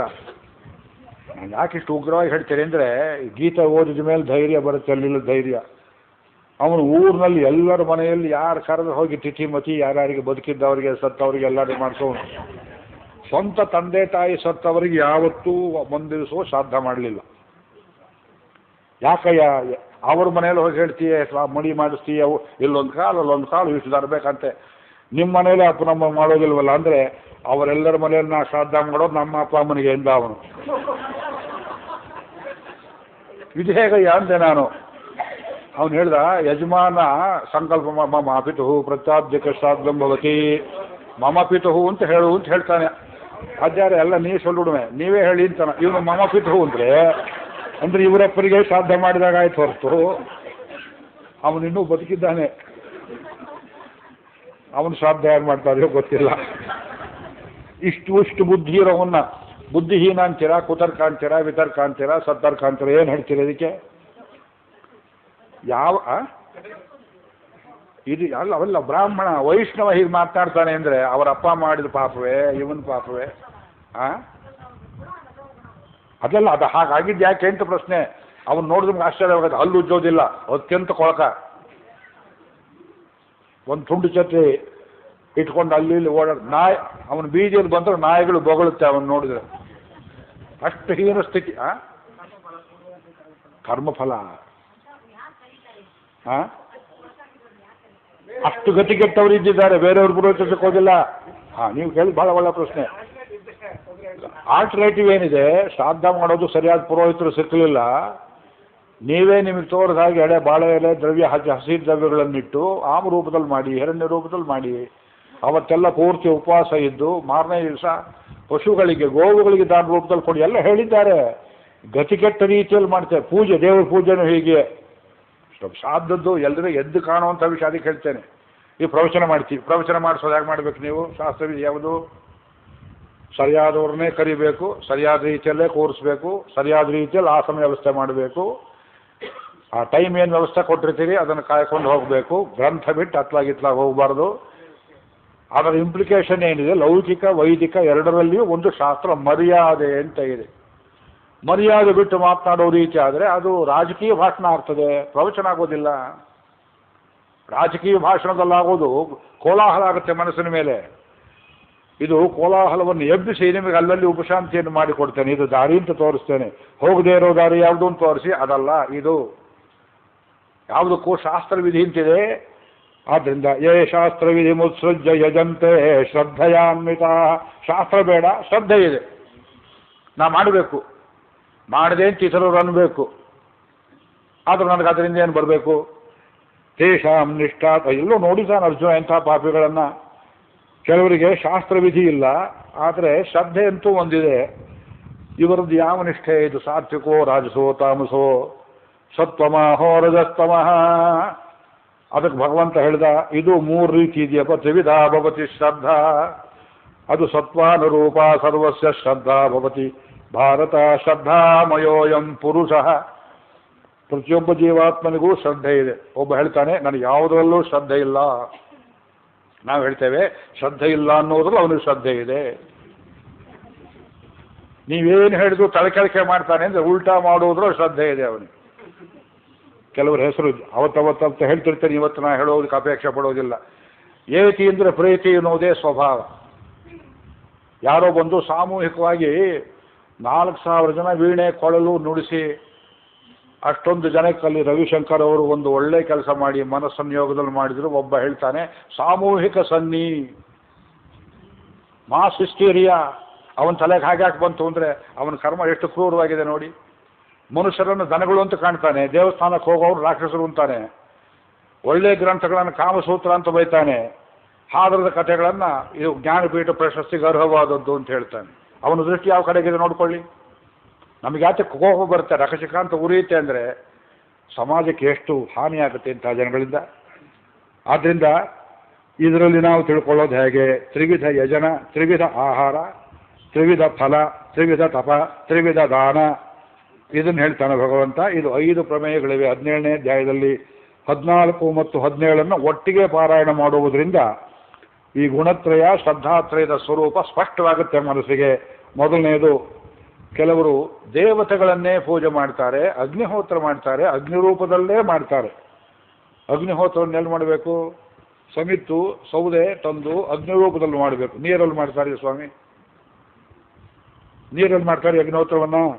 ಬೂದಿಯಲ್ಲಿ ಮಾಡ್ತಾರೆಯೇ? ಮಾಡೋದಿಲ್ಲ. ಮಾಡಿದರೆ ಏನು ಅಂತ ಒಬ್ಬ ಪ್ರಶ್ನೆ ಕೇಳಿದ್ರೆ, ಅಯ್ಯೋ ಇದು ನಾನು ಕೇಳಿಲ್ವಲ್ಲಪ್ಪ, ಇದು ಹೊಸ ರೀತಿ, ಇದು ಅವನು ಕೊಲ್ಲಬೇಕು ಸ್ವಾಮಿ, ಕೊಂದು ಹೋಮ ಮಾಡಿಸಿ ಅಂತ ಕೇಳ್ತಾರೆ. ಏನಂತೀರಿ? ಕೊಲ್ಲೋ ಹೋಮ ನಾ ಮಾಡಿಸೋದಲ್ಲ, ವೇದದಲ್ಲಿ ಇರ್ಬೋದು, ಅದಕ್ಕೆ ಬೇರೆ ಪುರೋಹಿತರು ನೋಡು, ಅವ್ರ ಅಡ್ರೆಸ್ಸಲ್ಲಿ ಇದೆ, ನಿಮ್ಮನ್ನೇ ಕೇಳ್ತಾನೆ ಅವನು. ದೇವ ಪೂಜನ, ಭಗವಂತನನ್ನೇ ಪೂಜೆ ಮಾಡಬೇಕು. ರೈಲಲ್ಲಿ ಹೋಗ್ತಿರ್ತೀರಿ, ಪೂಜೆ ಮಾಡೋಕೆ ದ್ರವ್ಯವಿಲ್ಲ, ವೇಳೆ ಇಲ್ಲ, ಕಾಲವಿಲ್ಲ. ಮಾನಸಿಕ ಪೂಜೆ ಮಾಡ್ತೀರಿ, ಸಂಧ್ಯಾ ವಂದನ ಮಾಡ್ತೀರಿ, ಬಿಡದೇ ಮಾಡ್ತೀರಿ, ಅದು ಸಾತ್ವಿಕ ಶ್ರದ್ಧೆ. ಯಕ್ಷ ರಕ್ಷಾಂಸಿ ರಾಜಸಾಹ. ಯಕ್ಷ ಪೂಜೆ ಮಾಡ್ತಾರೆ ಕೆಲವರು. ವಾಮಾಚಾರದ ಬೌದ್ಧರಲ್ಲಿ ಈ ಯಕ್ಷಿ ಪೂಜೆ ಉಂಟು. ಬೌದ್ಧ ಮತ ಈ ದೇಶದಲ್ಲಿ ಹಾಳಾಗಿದ್ದು ದುರಾಚಾರಗಳಿಂದ. ಪಿಶಾಚರ ಉಪಾಸನೆ ಮಾಡ್ತಾರೆ, ರಾಕ್ಷಸನ ಪೂಜೆ ಮಾಡ್ತಾರೆ. ಗೋಡೆ ಮೇಲೆ ತನ್ನನ್ನು ಜೋಡಿಸಿ ಶರೀರ ಕೊಟ್ಟಂತಹ ಜರೆ ಎಂಬ ರಾಕ್ಷಸಿಗೆ ಪ್ರತಿನಿತ್ಯ ಗಡಿಗೆ ಮಡಕೆ ಗಟ್ಟಲೆ ರಕ್ತವನ್ನು ಅರ್ಪಿಸಿ ಜರಾಸಂಧ ಪೂಜೆ ಮಾಡ್ತಿದ್ದ. ಇದು ರಾಕ್ಷಸ ಪೂಜೆ, ರಾಜಸ ಪೂಜೆ. ಇದನ್ನು ಯಾರಿಗೆ ತೃಪ್ತಿ ಅಂತ ಕೇಳ್ತಾನೆ ಕೃಷ್ಣ. ಪ್ರೇತಾನ್ ಭೂತಗಣಾಂಶಾನ್ಯೇ ಯಜಂತೆ ತಾಮಸಾ ಜನಾ. ಸ್ಮಶಾನದಲ್ಲಿರುವುದು, ಅಮಾವಾಸ್ಯೆ ದಿವಸ ಬಲಿ ಕೊಡುವುದು, ಹಸಿ ಮಕ್ಕಳನ್ನು ಇದು ಇನ್ನೂ ಈ ದೇಶದಲ್ಲಿ ನಡೀತಾ ಇದೆ. ಇದನ್ನು ಯಾತಕ್ಕೆ ಮಾಡ್ತಾರೆ ಅಂದರೆ ಅದರಿಂದ ಏನೋ ಒಂದು ಸಿದ್ಧಿ ಬರುತ್ತೆ ಅನ್ನೋ ದುರ್ಬುದ್ಧಿ. ಇದು ತಾಮಸರು. ಇದಕ್ಕೆ ಕಾರಣ ಮತ್ತೆ ಆಹಾರಕ್ಕೆ ಹೋಗ್ತಾನೆ ಭಗವಂತ. ಇದು ಗಮನವಾಗಿ ನೋಡ್ಕೊಳ್ಳಿ. ಆಯುಸ್ಸತ್ವ ಬಲಾರೋಗ್ಯ ವಿವರ್ಧನಾ. ಯಾವ ಆಹಾರ ಆಯುಸ್ಸನ್ನು ಬೆಳೆಸುತ್ತೆಯೋ, ಯಾವ ಆಹಾರ ಉದ್ವೇಗಕರವಲ್ಲದಂತಹ ಸುಖವಾದ ಪರಿಣಾಮವನ್ನು ಮಾಡುತ್ತೆಯೋ ಅದು ಸಾತ್ವಿಕವಾದ ಆಹಾರ. ಲಿಸ್ಟನ್ನು ನೀವೇ ಇಟ್ಕೊಂಡ್ಬಿಡಿ. ಆಯುಸ್ಸತ್ವ ಬಲಾರೋಗ್ಯ 8ನೇ ಶ್ಲೋಕ. ಸುಖ ಪ್ರೀತಿ ವಿವರ್ಧನಾ. ಈಗ ಹಾಲು ಕುಡಿತೀರಿ, ತುಂಬ ದಣಿವಾಗಿರುತ್ತೆ. ಒಂದು ಲೋಟ ಬರೀ ಹಾಲು, ಗೋವಿನ ಹಾಲು, ಅದಕ್ಕೇನು ಸಕ್ಕರೆ ಹಾಕಿಲ್ಲ, ಕೇಸರಿ ಹಾಕಿಲ್ಲ, ಮತ್ತೊಂದು ಹಾಕಿಲ್ಲ, ರುಚಿಗೆ ಕೇಳುವಂಥದ್ದು ಏನೂ ಇಲ್ಲ. ಇದೇನು ಮಾಡುತ್ತೆ? ಸತ್ವವನ್ನು ಬೆಳೆಸುತ್ತೆ, ಬಲವನ್ನು ಕೊಡುತ್ತೆ, ಆರೋಗ್ಯವನ್ನು ಕೊಡುತ್ತೆ, ಸುಖವನ್ನು ಕೊಡುತ್ತೆ, ಮನಸ್ಸನ್ನು ನೆಮ್ಮದಿಯಲ್ಲಿಡುತ್ತೆ. ಯಾಕೆ? ರಸ್ಯಾಹ ಸ್ನಿಗ್ಧಾಹ ಸ್ಥಿರಾಹ ಹೃದಯಾಹ. ರಸವುಳ್ಳ ಪದಾರ್ಥ. ಹಾಲಲ್ಲಿರೋ ಕೆನೆಯೆಲ್ಲ ತೆಗೆದ ಮೇಲೆ ನೀವು ಹಾಕ್ಕೊಳ್ತೀರಲ್ಲ, ಅದು ಪ್ರಯೋಜನವಿಲ್ಲ. ಕೆನೆ ಇರೋ ಹಾಲೇ ಕುಡಿಬೇಕು. ಸ್ನಿಗ್ಧಾಹ, ಜಿಡ್ಡಿರಬೇಕು, ಅದರಲ್ಲಿ ಒಳ್ಳೆ ತುಪ್ಪವಾಗಿರಬೇಕು. ತುಪ್ಪ ತಿಂದರೆ ಕೊಲೆಸ್ಟ್ರಾಲ್ ಬರುತ್ತೆ ಅಂತ ಹೇಳ್ತಾರೆ. ಒಬ್ಬರು ಹೇಳಿದರು, ಕೊಲೆಸ್ಟ್ರಾಲಲ್ಲಿ ಒಳ್ಳೆ ಕೊಲೆಸ್ಟ್ರಾಲ್ ಬೇರೆ, ಕೆಟ್ಟ ಕೊಲೆಸ್ಟ್ರಾಲ್ ಬೇರೆ. ಒಳ್ಳೆ ಟ್ಯಾಲಿಬನ್, ಕೆಟ್ಟ ಟ್ಯಾಲಿಬನ್ ಹೇಳಿದ್ನಲ್ಲ ಬುಷ್ ಸಾಹೇಬ, ಅದರಲ್ಲಿ 2 ಹೇಳಿದಾಗೆ. ಅದು ನಿಜವಾದ ಸುಳ್ಳು ನಮ್ಗೆ ಗೊತ್ತಿಲ್ಲ. ಆದರೆ ಋಷಿಗಳು ಬರೀ ಅಪ್ಪಟ ಹಾಲನ್ನೇ ಕುಡಿಯುತ್ತಿದ್ರು, ತುಪ್ಪವನ್ನೇ ತಿಂತಿದ್ರು. ಆಯುರ್ವೈ ಘೃತಂ. ವೇದ ಪುರುಷ ಹೇಳ್ತಾನೆ, ತುಪ್ಪವನ್ನು ಸರಿಯಾದ ಪ್ರಮಾಣದಲ್ಲಿ ಸರಿಯಾದ ರೀತಿಯಲ್ಲಿ ಭಗವನ್ ನಿವೇದಿತವಾಗಿ ತಗೊಂಡ್ರೆ ಆಯುಸ್ಸನ್ನು ಬೆಳೆಸುತ್ತೆ. ಅವರು ಚೆನ್ನಾಗಿ ವ್ಯಾಯಾಮ ಮಾಡ್ತಿದ್ರು, ನದಿಗೆ ನಡ್ಕೊಂಡು ಹೋಗ್ತಿದ್ರು, ಬರ್ತಿದ್ರು, ಸೂರ್ಯೋಪಾಸನೆ ಮಾಡ್ತಿದ್ರು, ಜೀರ್ಣಿಸಿಕೊಳ್ಳುವ ಶಕ್ತಿ ಇತ್ತು. ಈ ರೋಗಗಳ ಹೆಸರೆಲ್ಲ ಋಷಿಗಳಿಗೆ ಗೊತ್ತೇ ಇಲ್ಲ. ಯಾಕೆಂದ್ರೆ ಆರೋಗ್ಯವಾಗಿದ್ದವರು. ಸ್ನಿಗ್ಧ, ಅಂಟುವ. ಸ್ನೇಹ ಅಂದರೆ ಜಿಡ್ಡು. ತುಪ್ಪವನ್ನು ತಿಂದರೆ ಈ ಬಾಡಿಲಿ ಸೆಲ್ಸ್, ಈ ಕರುಳಿನ ಒಳಗಡೆ ಇಂಟೆಸ್ಟೈನಲ್ಲಿ ಇನ್ನರ್ ಕೋಟಿಂಗ್ ಏನಿರುತ್ತೆ ನೋಡಿ, ಇನ್ನರ್ ವಾಲ್ ಅಂತ ಹೇಳ್ತಾರಲ್ಲ, ಅದು ಬಿರುಕು ಬರದೇ ಇರುವಂತೆ ಕಾಪಾಡುತ್ತೆ. ಎದೆ ಉರಿ ಬರೋದಿಲ್ಲ, ಗ್ಯಾಸ್ ಪ್ರಾಬ್ಲಮ್ ಬರೋದಿಲ್ಲ. ತುಪ್ಪವನ್ನು ಸರಿಯಾದ ಪ್ರಮಾಣದಲ್ಲಿ ಸ್ವೀಕಾರ ಮಾಡಬೇಕು, ಜೀರ್ಣಿಸಿಕೊಳ್ಳಬೇಕು, ಅದು ಮುಖ್ಯವಾದದ್ದು. ಆದ್ದರಿಂದ ರಸ್ಯಾಹ ಸ್ನಿಗ್ಧಾಹ ಸ್ಥಿರಾಹ. ಈಗ ಊಟ ಮಾಡಿದರೆ ಒಂದು 3 ಗಂಟೆ ಕಾಲ ಹೊಟ್ಟೆಯಲ್ಲಿ ಉಳಿಯುವಂಥ ಆಹಾರ ತಗೋಬೇಕು. ತಿನ್ನುವಷ್ಟರಲ್ಲೇ ಕೊಳ್ತು ಹೋಗುವಂಥ 1.5 ಭತ್ತ ಅಂತ ಇರುತ್ತೆ ನೋಡಿ, ಕ್ವಿಕ್ ರಿಸಲ್ಟ್ಸ್ಗೋಸ್ಕರ ಪೇಟೆಯಲ್ಲಿ ಮಾರೋಕೆ ತಂದು ಬಿಟ್ಟಿರ್ತಾರೆ. ಅದು ತಿನ್ನುವಷ್ಟರೊಳಗೆ ಕೊಳೆತು ದುರ್ವಾಸನೆಯಾಗಿ ಹುಳಿತೇಗೆ ಬಂತು ಅಂದರೆ ಅಂಥ ತಗೋಬಾರದು. ಆಯುಹು ಸತ್ವ ಬಲ ಆರೋಗ್ಯ ಸುಖ ಪ್ರೀತಿ ವಿವರ್ಧನಾ. ರಸ್ಯಾಹ ಸ್ನಿಗ್ಧಾಹ. ಇದು ಒಂದು ರೀತಿಯ ಆಹಾರ, ಸಾತ್ವಿಕ. ಕಟು ಅಮ್ಲ ಲವಣ ಅತ್ಯುಷ್ಣ ತೀಕ್ಷ್ಣ ರೂಕ್ಷ ವಿದಾಹಿನಃ. ಅತ್ಯಂತ ಕಹಿ, ಅತ್ಯಂತ ಉಷ್ಣ, ಅತ್ಯಂತ ಖಾರ, ಅತ್ಯಂತ ಉಪ್ಪು. ಎಷ್ಟು ಹಾಕಿದ್ರೆ ಇನ್ನೂ ಉಪ್ಪು ಬೇಕು, ಉಪ್ಪು ತಗೊಂಬ ಅಂತ ಹೇಳ್ತಾರೆ. ಆಸ್ಪತ್ರೆಗೆ ಹೋಗ್ತಾರೆ ಇವರು. ಬಾಯಲ್ಲಿ ನೊರೆ ಬರುವಂಥ ಕೋಪ ಬರುತ್ತೆ. ಇದು ರಾಜಸಾಹಾರ. ವಿಧಿಹೀನಂ ಸೃಷ್ಟಾನ್ನಂ. ಅದು ಪೂತಿ ಪರ್ಯುಷಿತಂ, ದುರ್ಗಂಧಮಯವಾದದ್ದು, ಕೊಳೆತು ಹೋದದ್ದು ಯಾವುದು? ಹೆಂಡ. ಮಾವಿನ ಹಣ್ಣನ್ನು ಅದರಲ್ಲಿ ಕೊಳಕಲು ಚೆನ್ನಾಗಿರೋದನ್ನು ಕೊಳೆ ಹಾಕ್ತಾರಂತೆ. ಅದು ನಂಗೆ ಗೊತ್ತಿಲ್ಲ ಮಾಡೋ. ಡಿಸ್ಟಿಲರಿ ಗಂಭೀರವಾಗಿ ಅದನ್ನೇ ಡಿಸ್ಟಿಲರಿ ಅಂತ ಕರೆದ್ಬಿಟ್ರೆ ಗೌರವವಾದದ್ದು, ಹೆಂಡ ಅನ್ನಬಾರದು. ಅದನ್ನು ಕೊಳೆಯಿಸಿ ಅದರ ಹನಿಯನ್ನು ಡಿಸ್ಟಿಲ್ ಮಾಡಿ ತೆಗೆದು ಅದನ್ನು ಕುಡಿದು ಸುಟ್ಟುಕೊಂಡು ಸಾಯ್ತಾರೆ ನೋಡಿ. ಈ ಕೊಳೆತ ಪದಾರ್ಥಗಳಿಂದ ಬಂದ ವಸ್ತು ಅದು ಮನುಷ್ಯನ ಮನಸ್ಸಿಗೆ ನೆಮ್ಮದಿ ಹಾಕ್ಕೊಡಕ್ಕೆ ಯೋಚನೆ ಮಾಡಿಕೊಳ್ಳಿ. ಅದೇ ರೀತಿಯಲ್ಲಿ ತಪಸ್ಸಿನಲ್ಲಿ 3 ವಿಧ. ಅನುದ್ವೇಗಕರಂ ವಾಕ್ಯಂ, ಸತ್ಯಂ ಪ್ರಿಯಹಿತಂ, ಸ್ವಾಧ್ಯಾಯಾಭ್ಯಸನಂಚೈವ ವಾಂಗ್ಮಯಂ ತಪ ಉಚ್ಯತೆ. ಮನಃಪ್ರಸಾದಂ ಸೌಮ್ಯತ್ವಂ ಇತ್ಯಾದಿ ಹೇಳ್ಕೊಂಡ್ಬರ್ತಾರೆ. ಇದು ಮನಸ್ಸಿಗೆ ಇರುವಂತಹ ತಪಸ್ಸು. ಹಾಗೆ ದಾನಗಳಲ್ಲಿ ಸತ್ಪಾತ್ರಕ್ಕೆ ಕೊಡುವ ದಾನ, ಪ್ರತ್ಯುಪಕಾರ ಬುದ್ಧಿ ಇಲ್ಲದೆ ಕೊಡುವುದು. ಸತ್ಕಾರವಿಲ್ಲದೆ ಅವಮಾನದಿಂದ ಕೆಲವರಿಗೆ ದಾನ ಕೊಡುವುದು ಇದು 3 ರೀತಿ, ಇದು ತಪ್ಪು ಅಂತ ಹೀಗೆಲ್ಲ. ಈ ಶ್ರದ್ಧೆಯಲ್ಲಿ 3 ವಿಧವನ್ನು ಹೇಳ್ತಾನೆ ಭಗವಂತ. ಇದು 17ನೇ ಅಧ್ಯಾಯ. ಇನ್ನೊಂದು ಅಧ್ಯಾಯ ಗೆದ್ದಿದ್ದೇವೆ. ಈಗ 15ಕ್ಕೆ ವಾಪಸ್ ಬನ್ನಿ. ಇದು ಪುರುಷೋತ್ತಮ ಯೋಗ. ಇಲ್ಲಿ ಒಂದು 5-10 ನಿಮಿಷ ನಿಂತ್ಕೋಬೇಕಾಗತ್ತೆ. ಈ ಪುರುಷೋತ್ತಮ ವಿದ್ಯೆಯಲ್ಲಿ ಏನೇನು ಪ್ರಮೇಯವನ್ನು ಹೇಳಿದ್ದಾರೆ ಅಂದರೆ ಮೊದಲು ನಿಮಗೆ ಕಾಣಿಸೋದು ಒಂದು ತಲೆಕೆಳಕಾದ ಅಶ್ವತ್ಥ ವೃಕ್ಷದ ಚಿತ್ರವನ್ನು ಕೃಷ್ಣ ಕೊಡ್ತಾನೆ. ಇದು ಕಠೋಪನಿಷತ್ತಲ್ಲಿಯೂ ಬಂದಿದೆ. ಇದಕ್ಕೆ ವ್ಯಾಖ್ಯಾನ ಹೇಳುವಾಗ ಇಂಥದೇ ಒಂದು ಮರ ಅಲ್ಲಿತ್ತು, ಸ್ಕ್ಯಾಂಡಿನೇವಿಯಾದಲ್ಲಿತ್ತು, ಮತ್ತೊಂದು ಕಡೆ ಎಲ್ಲಿತ್ತು, ಅದೆಲ್ಲ ಕೆಲವರು ಕೆಲಸಕ್ಕೆ ಗಾಂಧಿಯವರು ಬರೆದಿದ್ದ ಗೀತಾ ವ್ಯಾಖ್ಯಾನದ ಮೇಲೆ ಮಹಾದೇವ ದೇಸಾಯಿ ಇಷ್ಟುದ್ದ ನೋಟ್ ಬರೆದಿದ್ದಾರೆ. ತಗೊಂಡು ಏನು ಮಾಡ್ತೀರ ಅದನ್ನು ನೀವು? ಇಲ್ಲಿ ಹೇಳ್ತಿರೋದು ಸಿಂಬಾಲಿಕ್ ಟ್ರೀ ಹೇಳ್ತಾ ಇದ್ದಾರೆ. ಅಶ್ವತ್ಥ ವೃಕ್ಷ ತಲೆಕೆಳಕಾಗಿರೋದು ನೀವು ಕಂಡಿದ್ದು ಯಾರ್ಯಾರು ಕಂಡಿದ್ದೀರಾ? ನಾವೆಲ್ಲ ಅಂಥದಲ್ಲೇ ಇದ್ದೇವೆ. ಭಗವಂತನಿಂದ ಹುಟ್ಟಿ ಸಂಸಾರದ ಕಡೆಗೆ ಮೊಗ್ಗು ಎಲೆ ಚಾಚಿಕೊಂಡು ಮಕ್ಕಳು ಮರಿಮಕ್ಕಳು ಐಶ್ವರ್ಯ ಆಸ್ತಿ ಪಾಸ್ತಿ ಹೀಗೆ ಬೆಳೀತಾ ಇದೆಯಲ್ಲ, ಇದು ನಶೋಭಿ ಸ್ಥಾಸಿದು. ಒಂದು ಕ್ಷಣವೂ ಇದ್ದಂತೆ ಇಲ್ಲದೆ ಇರೋ ಸಂಸಾರ ವೃಕ್ಷ, ತಲೆಕೆಳಕು ವೃಕ್ಷ ಇದು. ಇದು ಪರಮ ಪೂಜ್ಯವಾದ ಅಶ್ವತ್ಥ ವೃಕ್ಷ. ನೆನ್ನೆ ಹೇಳಿದ್ವಲ್ಲ, ಅಶ್ವತ್ಥ ಸರ್ವವೃಕ್ಷಾಣ ಅದಲ್ಲ, ಇದು ತಲೆಕೆಳಕು ವೃಕ್ಷ ಅಂತ ನಾವು ಇದನ್ನು ಹಾಕಿ ತಿಳ್ಕೋಬೇಕು. ಇದು ಎಲ್ಲೆಲ್ಲಿ ಬೆಳ್ಕೊಂಡಿದೆ? ಅಧಶ್ಚೋರ್ಧ್ವಂ ಪ್ರಸುತಾಸ್ತಸ್ಯ ಶಾಖಾ ಗುಣಪ್ರವೃದ್ಧಾ ವಿಷಯ ಪ್ರಬಲಾ. ಆದರೆ ಒಂದು 3ನೇ ಶ್ಲೋಕದಲ್ಲಿ ಹೇಳ್ತಾರೆ, ಎಲ್ಲರ ಕಣ್ಣಿಗೆ ಇದು ತಲೆಕೆಳಕು ವೃಕ್ಷ ಅಂತ ಅನಿಸೋದೇ ಇಲ್ಲ. ಅದೇ ಆಶ್ಚರ್ಯ. ನ ರೂಪಮಸ್ಯೇಹ ತಥೋಪಲಭ್ಯತೆ ನಾಂತೋ ನ ಚಾದಿ ನ ಚ ಸಂಪ್ರತಿಷ್ಠ ನ ತಥಾ ಉಪಲಭ್ಯತೆ. ಇದು ತಲೆಕೆಳಕು ಅಂತ ಅನಿಸೋದಿಲ್ಲ. ನಾವು ಕೆಳಕ್ಕೆ ಹೋಗ್ತಿದ್ದೀವಿ, ಭಗವಂತನನ್ನು ಬಿಟ್ಟು ಹೋಗ್ತಾ ಇದ್ದೀವಿ, ಬೇರ್ನಿಂದ